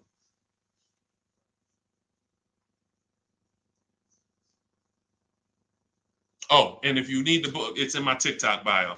Some people are saying, where do I get the book? It's in my TikTok bio. Click the picture. It's in my Instagram bio. Go to the bio. Click the picture. If you're watching on or you could go to deshonsbook.com, or you can scan the QR code depending on where you're watching. So, all right. See y'all soon.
Down a little bit more. Why ask about the MSRP? This question is from TikTok. You need to know the MSRP for several reasons. If you're leasing, you need to know what percentage are you paying relative to the MSRP, because the 1% lease rule has always been based off the MSRP. If you got a lease payment and it was 1% of the MSRP, like $40,000 is the MSRP, your lease payment is $400 or less, then you basically stole a vehicle. And that rule has been around since the beginning of time. So when it comes to purchasing a used car, you need to know the MSRP, because how do you know how much you're saving if you don't know the original MSRP? How do you know how much you're saving? For instance, I bought a pre-owned Infiniti truck a little over a year ago. I paid 31 and change. I knew that the original MSRP was 54,545. Without knowing the MSRP, I wouldn't know how much I was saving off the original. And that's the only thing that's really important when you are shopping for a used car and you're trying to make sure you're getting a great price. There's other things you got to be concerned. There's 2 main things when you're buying a used car. Got to make sure you're getting a great car. You need a quality vehicle, That has nothing to do with price. Then the second thing is you got to make sure you're getting a below market deal and make sure you're paying a great price for it, in which case you must know the MSRP. Great question. Great question. All right, we got Dolan. Dolan will be bringing in questions from all platforms. We're live on TikTok, Instagram, YouTube, and Facebook. So just start typing your questions, and we're going to get to as many as we can in the hour. And, you know, if you have a follow-up question, I'm just going to try to blitz through. So you can certainly throw up the next question whenever you're ready, Dolan. I'm 8K under. My credit is challenged. My car is in danger of getting repossessed. What do I do? All right. This one's also from TikTok. I'm 8K under. What do you mean 8K under? I'm probably underwater. I'm going to assume that means you're underwater, negative equity. If that's the case, then what you want to do is you want to get the, so you're at negative equity, but then you're also behind on payments. I mean, you got to catch up on the payments. I mean, you could try to refinance. You're going to have a hard time. Negative equity, you can't sell it. If you had positive equity, you could sell it. You gotta make money. It's grind time. Like you know, there's certain things in life where we have bills, and the only situation we can do is pray and go and make money. You know, without money and bills, anyone's going to, you know, and this is a hardship, but this is without money or somebody to help you. I can't think of anything. You have a payment due. So, you know, the best thing you could do right now is to focus on how you can make some money so that you can pay the car. Negative equity isn't the biggest problem. The biggest problem is the car is in danger of being repossessed. If the car gets repossessed, now you got to start over. It's not the end of the world, but you're certainly going to have to start over because you're gonna have a repossession on your credit, and you're gonna have to buy a car with bad credit. I would be trying to rebuild my credit. That's what I would be trying to do. Make money, and if the car gets taken, you got to start rebuilding your credit. Follow Shonda Martin. She's a great resource on all these platforms. And but yeah, man, money answers to all things. Book of Ecclesiastes. So figure out how to make some money, man. Work overtime, double shift, second job, start a business on the side. As long as it does, you got to make some money. Can't make car payments without money. So go ahead, Dolan. Wish you the best, man. Keep me posted. This one's from Instagram. On a 3-year-old used car, what percentage from original MSRP should I be looking at for a price point? It goes by comparison. You should be comparing. Without something to compare it to, you won't be able to see the actual, what the discount should be. You need something to compare it to. We do these live shows. You know, we got a couple hundred people on here already. The goal is to figure out through comparison shopping what you should be doing and what you should be paying. Hold on one second, y'all.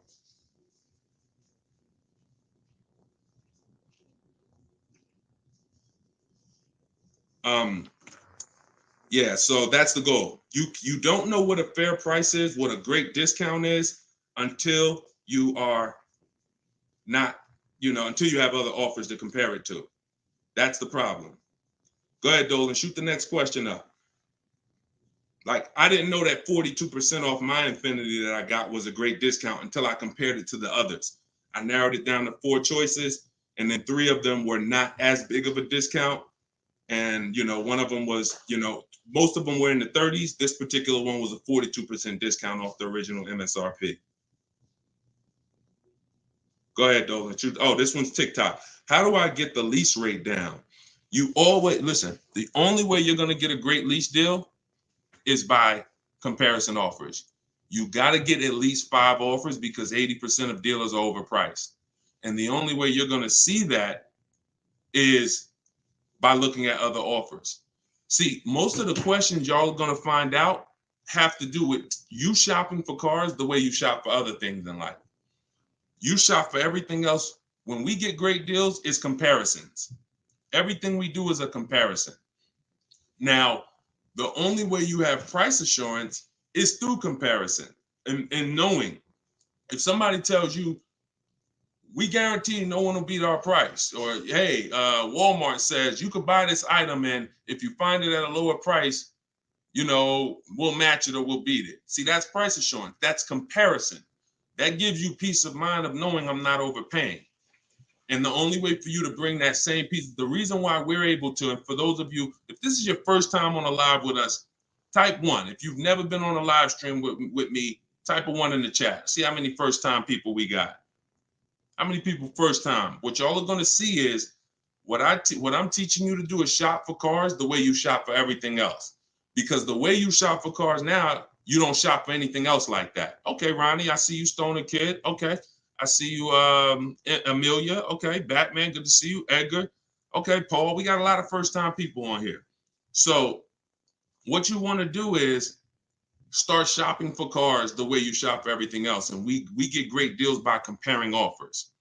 Now, some of the people I'm going to introduce you to and the way they've gotten their deals is by using what I'm teaching you. Everything that I teach comes out of my new digital book. It's called Car Shopping for People That Hate Car Shopping. 7 Steps to Saving Time, Money, and Avoiding Dealerships. So in that, I have 2 systems for how we comparison shop. One's for new cars and leases. You got to get at least 5 offers. And some of you are like, Deshone, how do I get 5 offers? Well, you stay on. We're going to talk about that. It's easy to do when it's online, but you won't see how different the prices are. When you see, man, everything seems overpriced, it's because you're dealing with what I call the 80%. Dealers that are the 80% are overpriced. They're going to charge you as much as they can because they don't think you're going to find the 20% dealers that are going to beat those offers. So when you talk about how to get a lease rate down, like you look at somebody like Danielle. This is Danielle's lease. She just got a lease on an Audi not too long ago. $44,000 vehicle. She paid $550, no money out of pocket. She just gave him $550, drove off. No down payment. So a lot of the things you're going to see, this is the reason why I represent the Unlearn, Relearn brand. Because a lot of what you've been using, you got to unlearn. It's not going to work here. But I'll help you do that. I hope you do that. So for the launch of my new book, you can get yours for 75% off in my TikTok bio. It's normally $97. It's 75% off while we're on the broadcast. You got 30 minutes. And Instagram bio, you can get yours. And if you're on YouTube and if you're on Facebook, I'll put the link for you guys. Y'all can get yours. But that's how you get lease rates down. Comparison offers. Making people bid for your business. Stop negotiating, guys. And start making people bid. We'll talk more about that. Go ahead, Dolan. Shoot the next question up. We're taking questions from all platforms, Facebook, Instagram, YouTube, and TikTok. And could everybody who shares invite somebody? If you're a sharer, I appreciate it. I always give, we're trying to figure out something special we could do for the sharers because there's nothing, I told y'all, inbox me. If you got ideas, what could we do to reward or come up with something for the sharers? Because you guys are the people who help us spread this message. I appreciate all the new people, but I want to do something special for the sharers. Please DM me ideas of what we can do because we want to make it a regular part of our broadcast. All right, I see you, Sharice. Thank you. All right, go ahead. This one's from TikTok. Can you ask for additional discounts since you're an educator? See, the problem is if there's a rebate, then you'll get it when you reveal it. If there's a first responder rebate, you can't depend on a dealer to tell you about it. Some of the 80% won't tell you about it. Some of the 80% won't give you the whole thing. If it's a $1,000 rebate, maybe they'll tell you it's $500. We don't trust the 80%. When I was in the dealerships, I saw how the 80% moved. The 20% are the people those are the people you have to find. It's not, you can't just walk in. Unfortunately, there's 17,000 new car dealers in this country. They don't have labels on them. There's not one that say, we're the 20% that beats everyone. You have to find them and you need a great bidding system. You could do it manually by phone, or you can do it my way by email, copy and paste. So, but you're not going to, it's like people who said, well, I have a GM, I get a special price with Ford. I get a special price with General Motors. You can't depend on the dealer you're dealing with to tell you the special price and to tell you the rebates if they have them. The only way you're going to see it is by getting at least 5 offers, and then you'll be able to reveal who gave you the real offer. It's unfortunate, but it's actually better for you, because when who's not a good negotiator? Type not me if you are not a good negotiator. Just speaking honestly, you're not a good negotiator. It's not your thing. I consider myself to be pretty good, and I won't do it. All right, Danny said not me. Okay. Rai, sorry, I butchered your name. Lovey, okay. This is going to work for everyone who's not a good negotiator. Now, I am a good negotiator, but I won't shop that way. I'm always going to get bids, because if you're negotiating with the 80%, they're so overpriced. Even when they drop down a couple $1,000s, you're still overpaying. That's the whole point. That's why it's best for you to sit at home where you're in control. You can use my way, which is email. We copy and paste. I have a strategy in my book. It's called 25 to 5, where you're going to connect with 25 new car dealers. This is only for buying and leasing new cars. This is not for used cars. I have a different strategy for that. But you're going to sit at home. You're going to connect with 25 dealers online in about 20 minutes. And that's going to get you 5 offers using my scripts, using my replies. Now, the manual way to do it is to pick up the phone, call, and speak to at least 5 sales managers. But you need to get 5 offers. That's the only way you're going to see how much money that the 80% were trying to overcharge you. Does that make sense? And it goes with the same thing with military discounts. Doesn't matter. Special pricing, employee pricing. You must shop multiple offers, because you can't trust the 80% to actually give you the real numbers. All right. Go ahead, Dolan. Bring the next one in. We're taking questions from all platforms. Did I post that link? The book is not good for used car. Absolutely. That's just my system. You're going to hear me talk about 2 systems of shopping multiple offers and options. One's for new cars and leases. That's called the 25 to 5. One's for used cars. That's called the multiple marketplace strategy. When we shop for used cars, we have a different strategy. You must shop for your best used car offer in a different way than your new cars.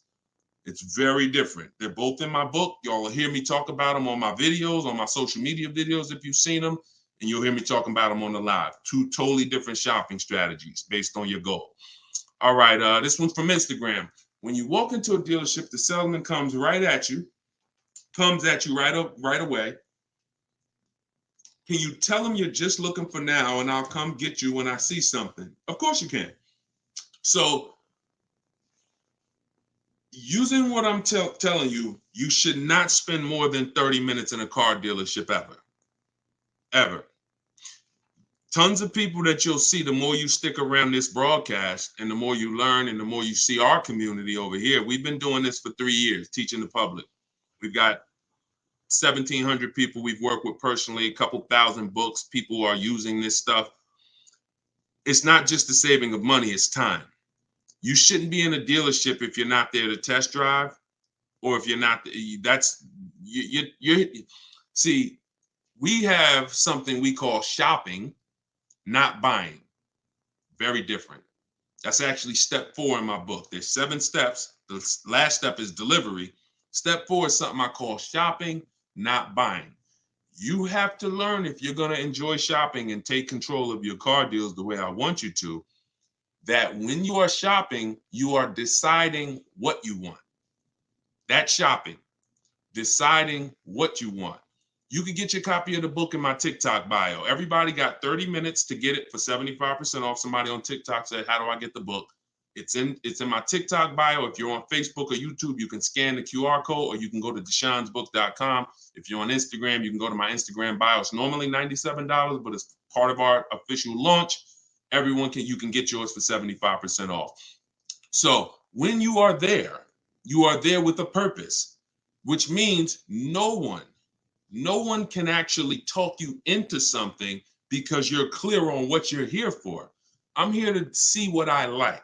I'm here to decide what I want. I got my kids with me. I'm here to see how this vehicle is. It comfortable? This is only for new cars and leases. We don't test drive used cars until the end. That's a different thing. And I'm answering questions specifically. So when someone asks about a used car test drive, we'll talk about that. For those of you who are leasing and buying new cars, we are there to test drive and decide what we want. That is it. We do not talk numbers in the dealership. Listen, I want y'all to remember this. You will never, using what I'm telling you, you will never talk numbers in the dealership.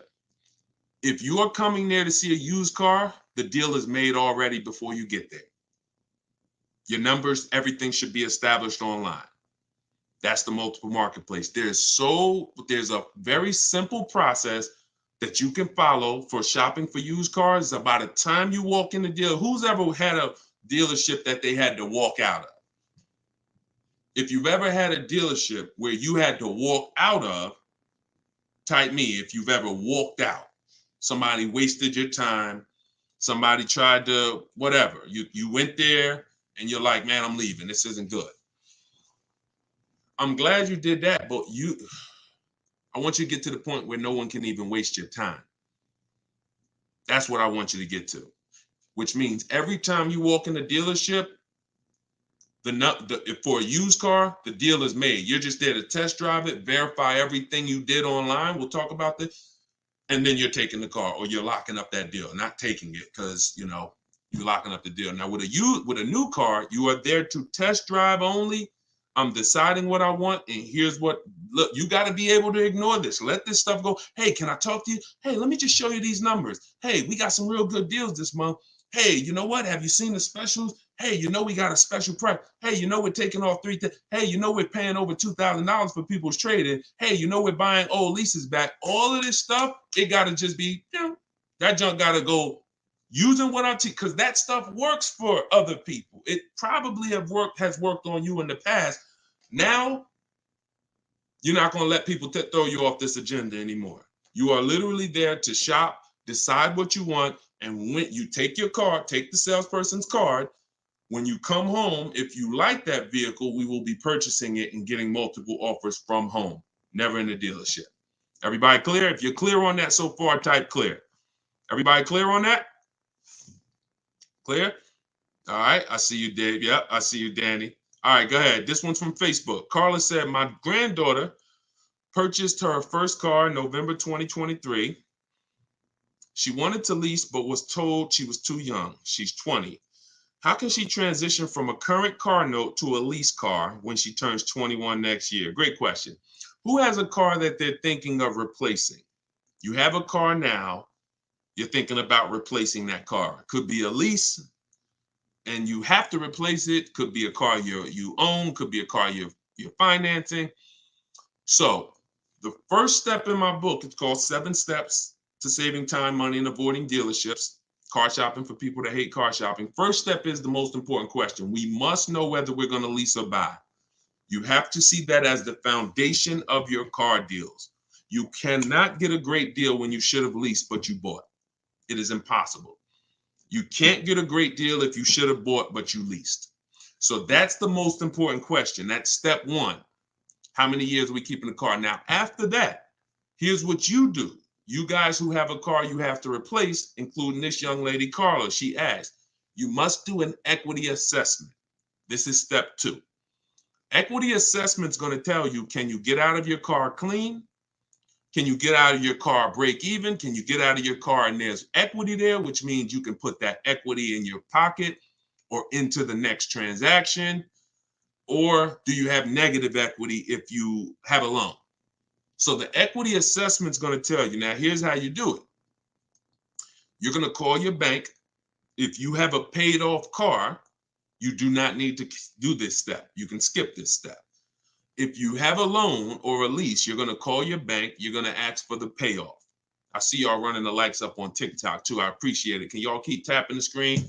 I appreciate y'all running those likes up. When you call, you're going to ask them for the payoff. The payoff is the amount you owe. Do not look at your contract. Do not look at anything. Call the bank or call the leasing company and say, what is my payoff? Now, if you're leasing, you're going to ask an additional question. Do I have a third-party restriction? Once you have those answers, you end the call. You are then going to go on to the websites that I'm about to mention. You're going to get 6 bids, 6 offers. My 2 favorite words when buying anything. And if you like to save money, these will become your 2 favorite words. Multiple offers. Multiple offers. I love those words. That's how you buy everything else. Multiple offers, multiple options. That's how we save the big money. So you're going to go to CarMax.com. This will take you about 20 minutes to do an equity assessment. You're going to go to Driveway.com. You're going to go to AutoNation, Sell My Car, Carvana, Kelly's Blue Book, Instant Cash Offer, and Car Guru, Sell My Car. As more people buy cars, we'll keep adding them to our list. Those people are in my book. That's who we get our equity assessment from, because here's what your car is worth, what people are willing to offer you cash for. What's the one word? Some of you have been, hold on, don't bring in the next question until I give you the road, because some of these I got to go a little deep on, Dolan. But you could queue them up. Just get them ready so that, you know, when I call them out, you got them ready. I know you're stacking them. When you look at, you know, getting 6 offers, what's the one word that we don't use anymore? Let's see if anybody was on here. Maybe you were on here for the last couple broadcasts, or a lot of you are new, so you may not know.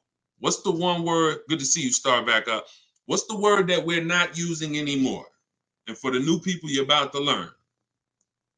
We don't use, let me see if anybody got it. I give it about 3-4 seconds. Okay, everybody's about to learn this for the first time. We don't use the word trade. You don't get maximum money trading anything. I know you've been taught that because dealers have actually taught you to give them multiple transactions in one. You buy your car from them, that's one transaction. You sell your car to them, that's another transaction. And if you get your loan from them, that's a third transaction. All of these are separate transactions. And how big is the money in them? I'll break it down to you like this. You can actually there are companies that only want to lend you money. They don't sell cars. That's how much money is in loans. There's companies and people who just want to buy your car. They don't want to sell your car. That's how much money is in buying cars. So somebody just said trading is convenient, though. If you want to conveniently lose $2,000 or $3,000 because you want to save 30 minutes, then be my guest. I'm talking to the people who are like, Deshone, that's not my thing. And I'm not talking about a private party sale. We're not talking about listing the car on Facebook. We're talking about going to people. All those companies I just named, they literally have a short inspection process and they cut you a check. I sold my lease to CarMax. They won the bid 2 years ago. I walked out with a check. I was there for 45 minutes. Then I brought my parents down because they won the bid for their Mazda. They they taught you that, oh, anything else besides what we're telling you to do is going to be hard. You know, like, oh, you might as well just give us all the business because, you know, anything else is going to be just hard. Meanwhile, what you're putting yourself through is hard. So that's how you do the equity assessment. Now, if you do have a lease, when you go on those websites, there's a question there. It's going to say, is the car owned, financed, or leased? You want to put owned because you just want the true value. And when you put lease, it triggers something on their websites. Don't worry about that. If you don't have a third-party restriction, you can sell direct to anyone, If you have a third-party restriction, you're going to take those offers, and then we're going to call used car managers because the third-party restriction does not say you can't sell. It says you must sell to a brand of the same dealer, a dealer of the same brand. So if you have a Nissan, you must sell to a Nissan dealer. Here's what that doesn't mean. Go walk into one Nissan dealer. We get bids, we speak to at least 3 to 5 used car managers, we get bids. Are y'all starting to get the sense that everything we do is a bid? And the only way you're going to see how much money you've been losing by not getting multiple offers is to get multiple offers. Everyone I've been working with says, Deshone, there's no way that I would have known how much money was in these car transactions until I started getting multiple offers from home. We don't do this by getting in our car and driving from place to place. We do this by sitting at home and using what online. Shoot the next question in. All right. And we're taking questions from all 4 platforms. So just keep typing them. We'll get through as many as we can in the hour. Erica, this one's from YouTube. I purchased a used vehicle from the dealership, and 2 weeks later they called me and asked me to bring it back because the previous owner wanted it back. Can they do that? Mm, mm, that's a nightmare. Mm.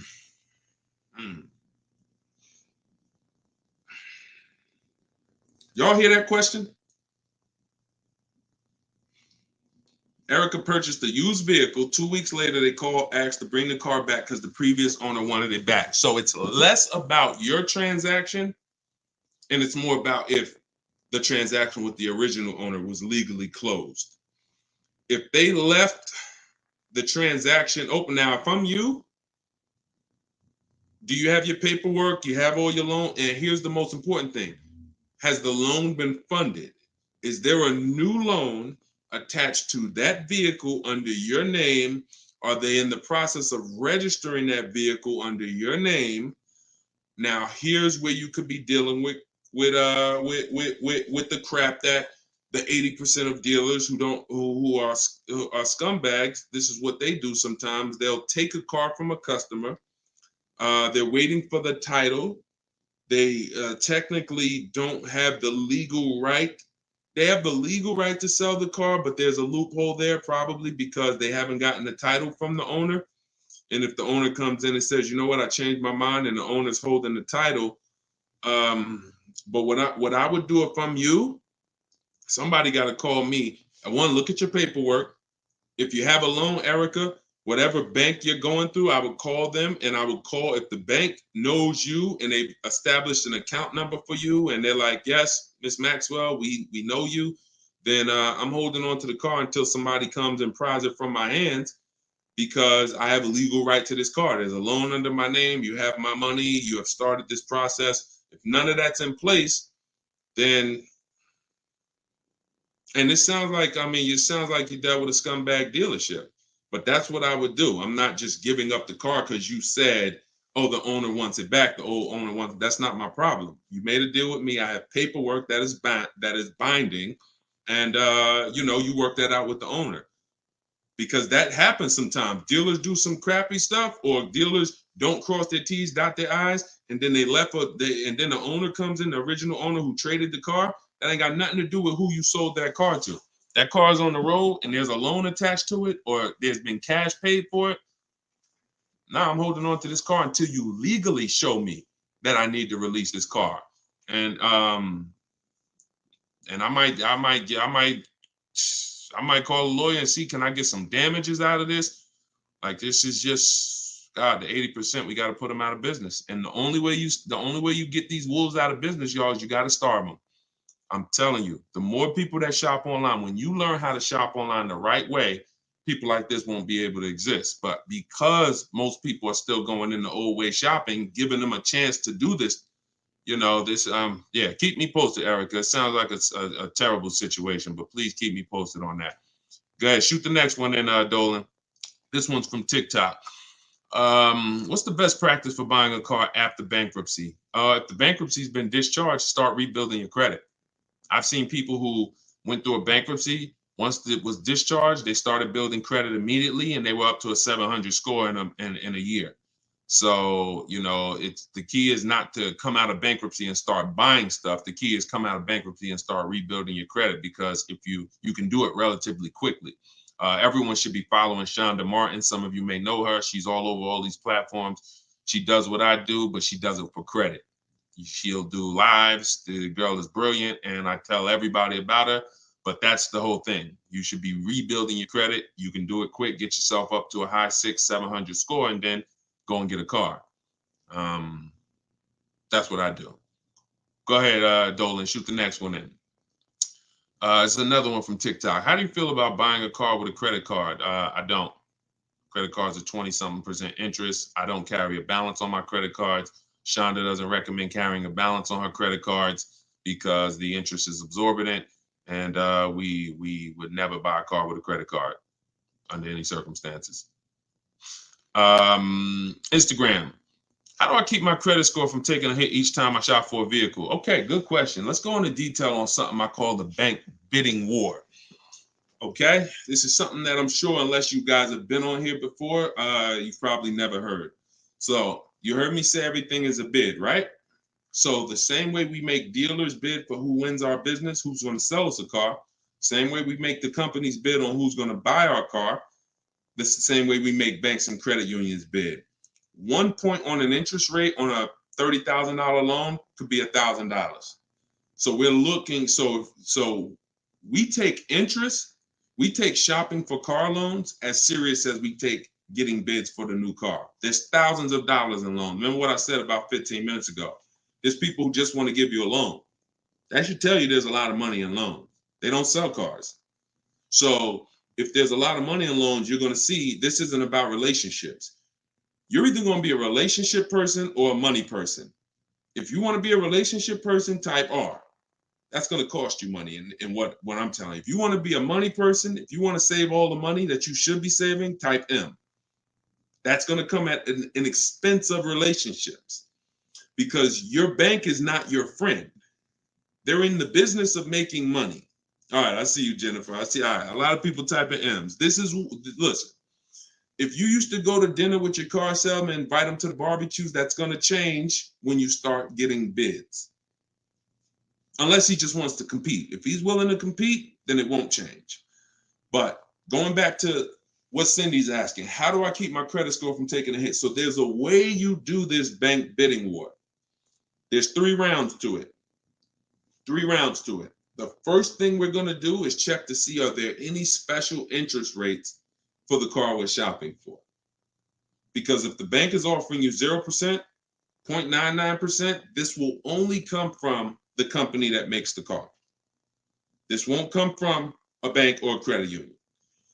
When you see 0%, 0.99%, it's like a finance rebate. It's like they're incentivizing you to finance, giving you very cheap or free money to use. No bank can compete with that. So the first thing you're doing, whether you're shopping for a new car, used car, is checking there. That's round 1 of the bank bidding war. Because if you do see that, there's no other reason to let anyone run your credit. That's what I'm getting. I'm going to get the 0%. I'm going to get the 1.99. Now, if that doesn't exist, now what we're doing is we're shopping for our car, and we're going to lock up our car, get our offers. No one needs your credit. When you're getting offers the right way, no one needs your credit to give you an offer. That's a lie. Deshone, they told me they did. They lied to you. What I tell you about the 80%? The 80% lie. Straight face. Look you in the eye. So we're going to get our offers. Once we find the best offer in the market, we reserve the car. We take that buyer's order. We come home. And now we're going to let tons of people run our credit. Isn't that going to make it go down? Here's how the bank bidding war works, and you can Google this. The credit bureaus allow you to have multiple people run your credit within a finite period of time. Experian has an article on this. They say between 14 and 45 days. If you're letting all these people run your credit within this period of time, what it looks like to the credit bureaus is you're rate shopping. You're rate shopping. They're not going to penalize you for rate shopping. They will penalize you from going to dealer, letting this dealer run your credit, letting this, oh, I'm trying to buy this Chevrolet. Oh, run my credit. And then here I'm at a Nissan dealer. Okay, I'll take the Nissan Altima, letting them run your credit. You'll be penalized for that. That is not what I'm telling you to do. I'm telling you, don't do that. So when you get your car, you're bringing that home, and you're going to call your bank. You're going to now call your credit union or go on their online portals, and you're going to go to every online lender. I have some listed in my book, Lightstream, Community Credit Union, and you're going to let all these people make offers for you. Because who's seen a case? This is another reason this works so well. Who's tried to reach out to their bank or their credit union to get a rate, and they say you have to have a car first? Who's had that happen? You're trying to get a rate, and they say, well, we can't give you a rate. We need you to give us the details of the car first. So now you're trying to make up what you think you're looking for. Yeah, I'm looking for. No, it's because it's not designed to work that way. It's designed to work where you get your paperwork, get your buyer's order, has all the numbers on there, has the year, the make, the model, what you're paying, how much you need to borrow, and then you're calling your banks and credit unions. This is round 2 of the bank bidding war. So you're going to let all those people go and compete. Now, whoever wins that round, you're going to call the dealer the next day and you're going to say, hey, I got 6.29 from my credit union. But if you guys can beat it, then I'll do the deal with you. This makes the whole price. See, everything I'm telling you to do, if you follow what I'm telling you, the process is easy. You never got to lie. All of those people who taught you how to buy cars and you got to lie, don't tell them you got to trade, don't tell them this, you'll never hear me teach you. You don't have to lie. And the dealers will enjoy working with you to 20% because you're now giving them an opportunity. And it's very different, y'all. When you got a car, when you have a finance manager who's trying to beat the rate you got, here's the difference. And we'll get ready to queue up the next question, Dolan, not yet. Here's the difference. When you don't have a finance manager trying to bid and beat what you have, they're going to their banks and they're asking the salesperson, what's the most you think they'll pay? What's the highest rate you think they'll pay? All right, quote them at this, and then let's see if we can negotiate on the rate. That's what it is when you don't have an offer. But when you give them that, when you found your car, locked it up, and then you call the salesman or you call the finance manager and say, hey, I got 6.29. If you can beat it. Now, here's what they're doing. They're reaching out to all their 10, 15 banks and saying, let me see if I can beat this rate. Very different. And only one or two things are going to happen. They're either going to call you and say, hey, look, I tried my hardest. I can't beat the rate. Thanks for the opportunity, but you got a great rate. In which case you have something that we want, which is who knows what we want. When it starts with a P, this is when we guarantee we paid the best price for everything. Who remembers? Well, I can't say who remembers because we get new people on this broadcast every day. I swear. All right. Price assurance. So when y'all hear me say price assurance, what that means is you don't drive off anymore hoping you got a good price. Talking to your spouse, hey, you think we could have did better? You think this interest rate was too high? Could we have got a better interest rate? No. Price assurance means you guarantee you couldn't have paid a lower price for the car. Nobody could have paid because you got bids. Nobody could have gave me a lower interest rate because I got bids. Nobody could have gave me more for my old car because I got bids. That's the only way we get price assurance. And all of this is done while you sit at home. So this is in my book, Car Shopping for People That Hate Car Shopping, 7 Steps to Saving Time, Money, and Avoiding Dealerships. If you want everything I teach in one spot, it's there. You can get your copy for 75% off. It's normally $97. And you can go to my TikTok bio. It'll be in your inbox in literally 5 minutes. The reason it's a digital book too is because things change. Vroom just went out of business a couple months ago. They used to be one of the people who competed for our business. If you guys had, your book and you had bought it and then it was a print book, because some people say, Deshone, is it in print? This is the reason, one of the reasons why it's not. If Vroom is in that print book, what happens?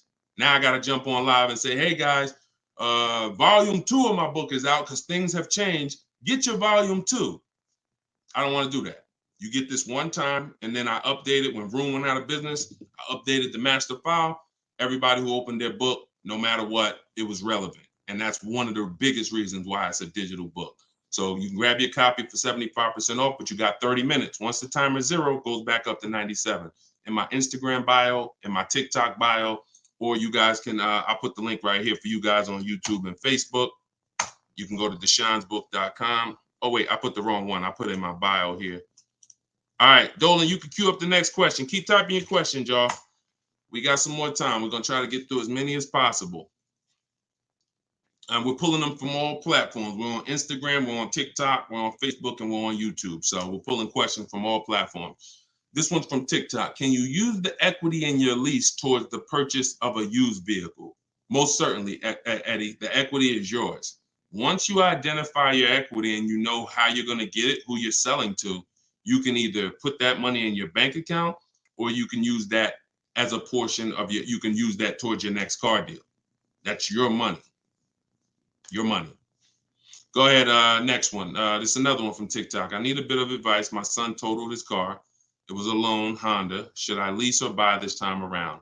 I'm looking into maybe lease an electric vehicle, but I never have leased a vehicle. Okay, it's a very good question. Should I lease or buy? Let me show you. Some of you, let me show you this. Let me ask a very important question. In my book, this is called Step One. Whenever you hear me say the most important question, this is what I mean. It's the first thing you do. When you want to buy a car, when you like, hey, I'm thinking about a car, this is the first question you ask yourself, and it's the most important question. How many years are you keeping the next car? Come on in, and everybody type your comments. Keep that question up, Dolan. Everyone who's car shopping and who will be soon, how many years are you keeping the next car? Lula, if you just jumped on, I don't come to dealerships because we shop online. So there's no way for me to come to a dealership with you. If you stick around, you'll learn how we shop. There's no reason for you to need somebody with you when you're in your house making car deals. Everybody answer. Everyone who shop, I want you to actually think about this. How many years are you keeping the next car? We're answering that question, Rob. Just tap into the broadcast and what I'm answering before you, because we're literally answering the question someone just asked, should you lease or buy? And the more you stay on the broadcast, because many of you are in the same situation, the more you're going to see someone's going to ask the same question as you. So just listen, and then, most times your question's going to be answered. All right. If it's electric, 3 years. Buying all cash. How many years are you keeping the next car? I got to just pay attention to the people that are listening. I'm sorry. All right. Hyla, I see 3 to 4. Vivian, I see 3 years. All right. 6 years. Okay. 3. Okay. 8 years. Okay. So the first question you're asking yourself, should I lease or buy? You're going to replace that question with how many years am I keeping the car? Now, if the answer is 8 or more, then you should buy. I'm going to tell you why. This has nothing to do with how you're paying for the car. A lot of you may get attached to, if I'm paying cash, does that change anything? If I'm getting, it doesn't, because the expense that you need to avoid that's losing you the most money is what I call the unseen expense. It's depreciation. So let me break this down for you very quickly. If you have a $35,000 car, you buy it today, what is that car worth a year from now?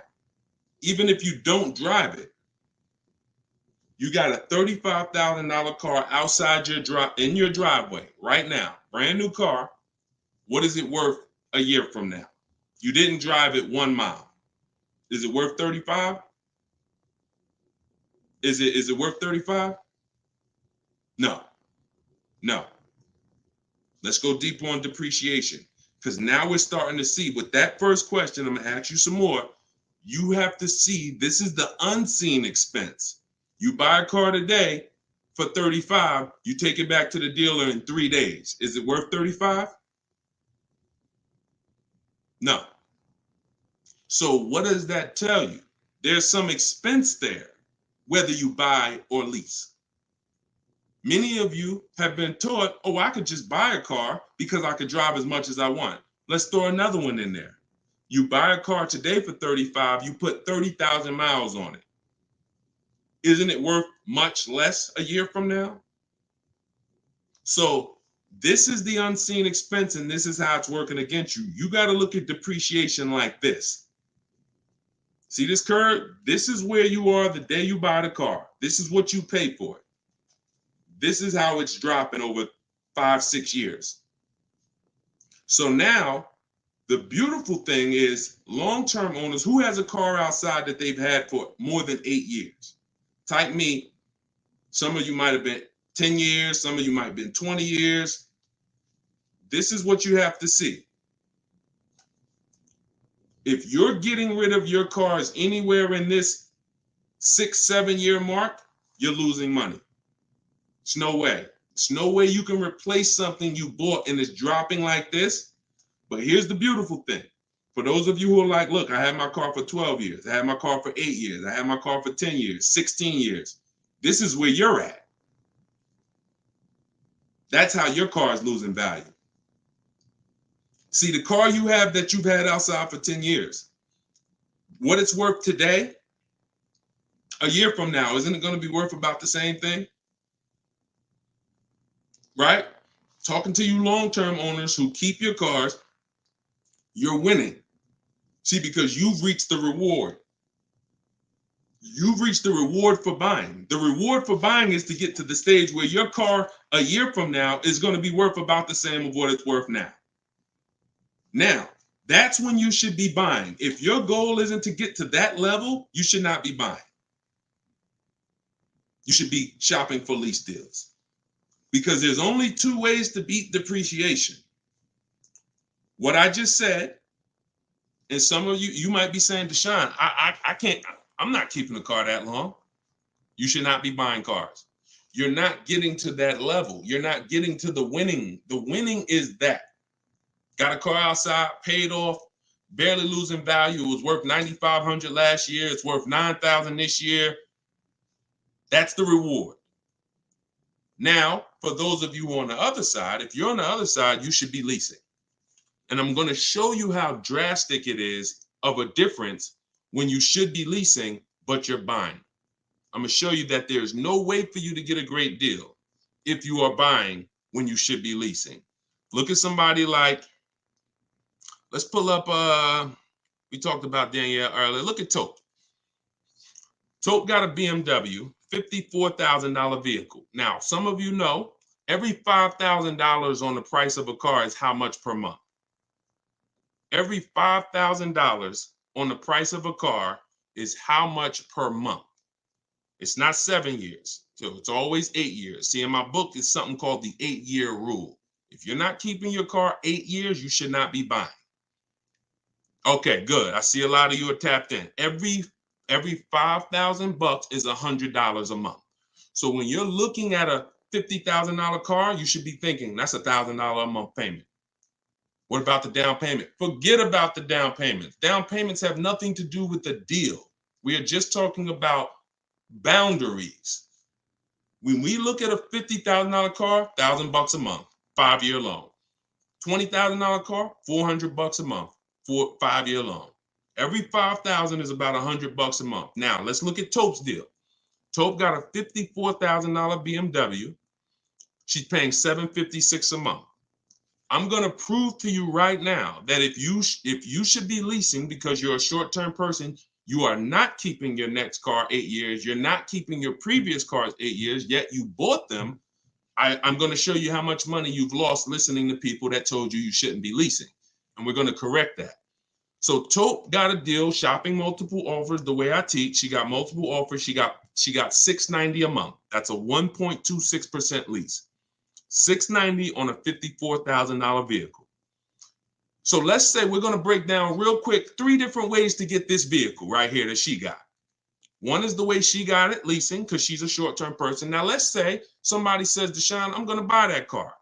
That person buys that car. Let's say they get an incredible price and they save $10,000 off a brand new BMW. Okay?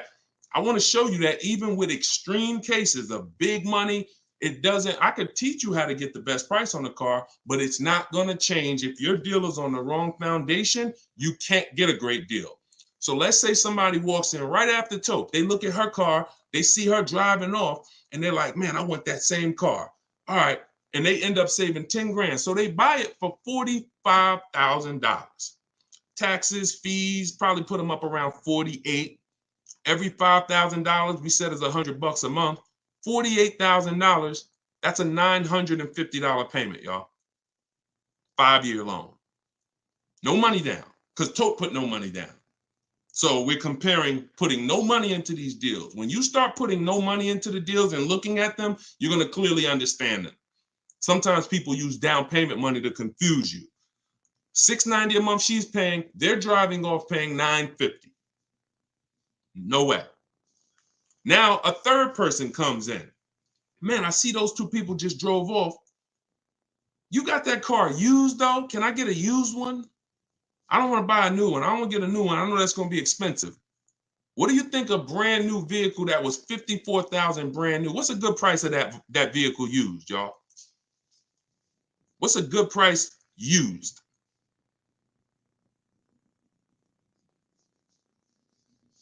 I want to hear. Somebody throw something out. 40? Okay. 40? I'm going to take the lowest number. This is how it's going to, I mean, it's not going to be 30. Okay. A $54,000 vehicle. You're not, let's take 21. Okay. No, all right. I can't, we gotta use like real answers. So you're not getting a $54,000 vehicle. Oh, maybe I should preface 3 years old, right? Let's say 35. Let's say 35, right? That's pretty conservative. 54,000 new. They find one for a great price. It's a used car. They get it for 35. Every $5,000, $100 a month. What's the car payment? 700. 700. So you have Tope, who's driving off in a brand new BMW, $690 a month. You got the person who bought thinking it saved $10,000, got an incredible discount, $950. And then you got the person who got a 3-year-old BMW. Warranty will be up next year. They're going to be on their own. They're paying $700. That's what I mean. I told you I was going to make it very clear for you that when you should be leasing, you cannot get a great deal. I don't care how much money you save off the car. I don't care if you buy a used one. When you should be shopping for great lease deals, you're not a long-term person. Now, here's where both of those people can beat Tope. Both of those people can keep their cars 8 years, long-term, pay the cars off. Now, we see them down the line, and now they're winning. And it's not that Tope is losing. It's just that they've all won now. Everything when you purchase cars, when you get to this stage, if a person bought that car and they're at this stage now, I had this BMW for 8, 9, 10 years, and it's not losing any value anymore. Oh, you won. That's the reward for buying. But if you're not going to get there, you're losing by not leasing. That's the leasing versus buying. I call that the most important question. It's the first question. When you open my book, it's step 1. How many years are you keeping the next car? That is the first thing you ask yourself because it's the foundation of your car deals. So everything that I'm teaching you is out of my new digital book, Car Shopping for People That Hate Car Shopping. 7 steps to saving time, money, and avoiding dealerships. Step 1 is the most important question. Step 7 is delivery. So by the time you get to step 7, you're either having your car delivered or you're picking it up. This is not a book you read and then you go take a test on it. This is an action guide that gets you closer and closer to your vehicle. And when you get to step 7, you're taking delivery. So you can get it for 75% off. Get your copy. Get your 75% off in my TikTok bio, in my Instagram bio. It'll be in your inbox in literally 5 minutes. If you're on YouTube or Facebook, you can scan the QR code or you can go to Deshone'sBook.com. All right. I love talking about this. Go ahead, Dolan. We probably got time for 2 more. Bring in 2 more, Dolan. Bring in the next one. And then we'll wrap. Yep. I drive too much to lease. See, hold on. Before you say that, you got to be very careful making statements. And I'm going to be honest with you, y'all. I will put what I teach and I put my people who learn from me against anybody shopping for cars. Because once you get this and once you get how to shop, you'll be able to do this in 60 minutes. You'll be able to get great car deals in 60 minutes. But in order for you to win, the best thing for you to do is ask questions here, not make statements. All right. This one's from TikTok. Can you use the equity in your lease toward the purchase? Oh, yeah, we got that one already, Dolan. We did that one. Shoot the next one up. This one's from Instagram. How do you compare car prices if the model has different options and packages? Are you talking about new cars or are you talking about used cars? Let's just break down them both. How do you compare car prices if the model has different options and packages?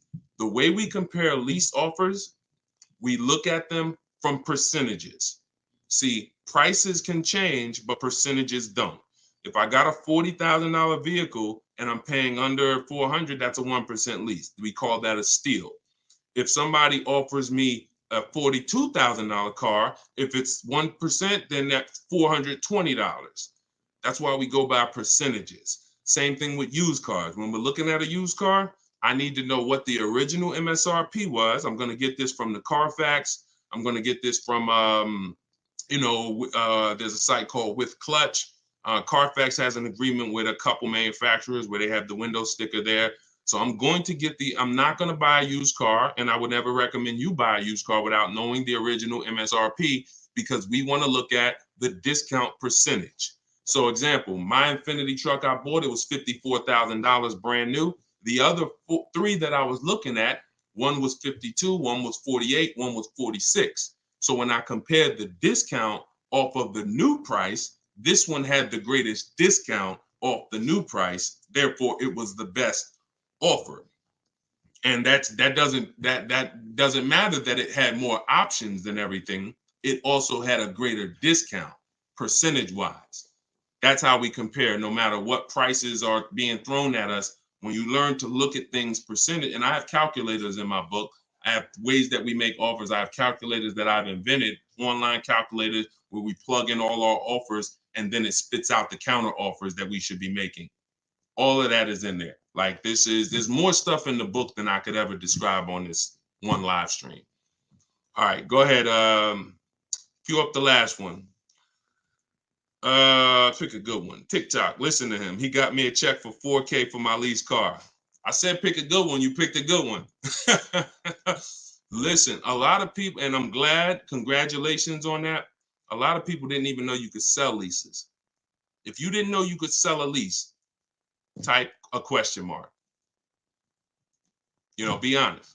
If we're honest here, this is how you're going to win. Because at some point, this person right here who just said I got $4K selling my lease, at some point, they didn't know you could sell a lease. But once they discovered it, they're like, okay, I'm going to tap in. I'm going to follow what he says. And that part of their transaction's 4,000 richer. Forget what they bought. Forget how much they got off the car. Just that part is 4K.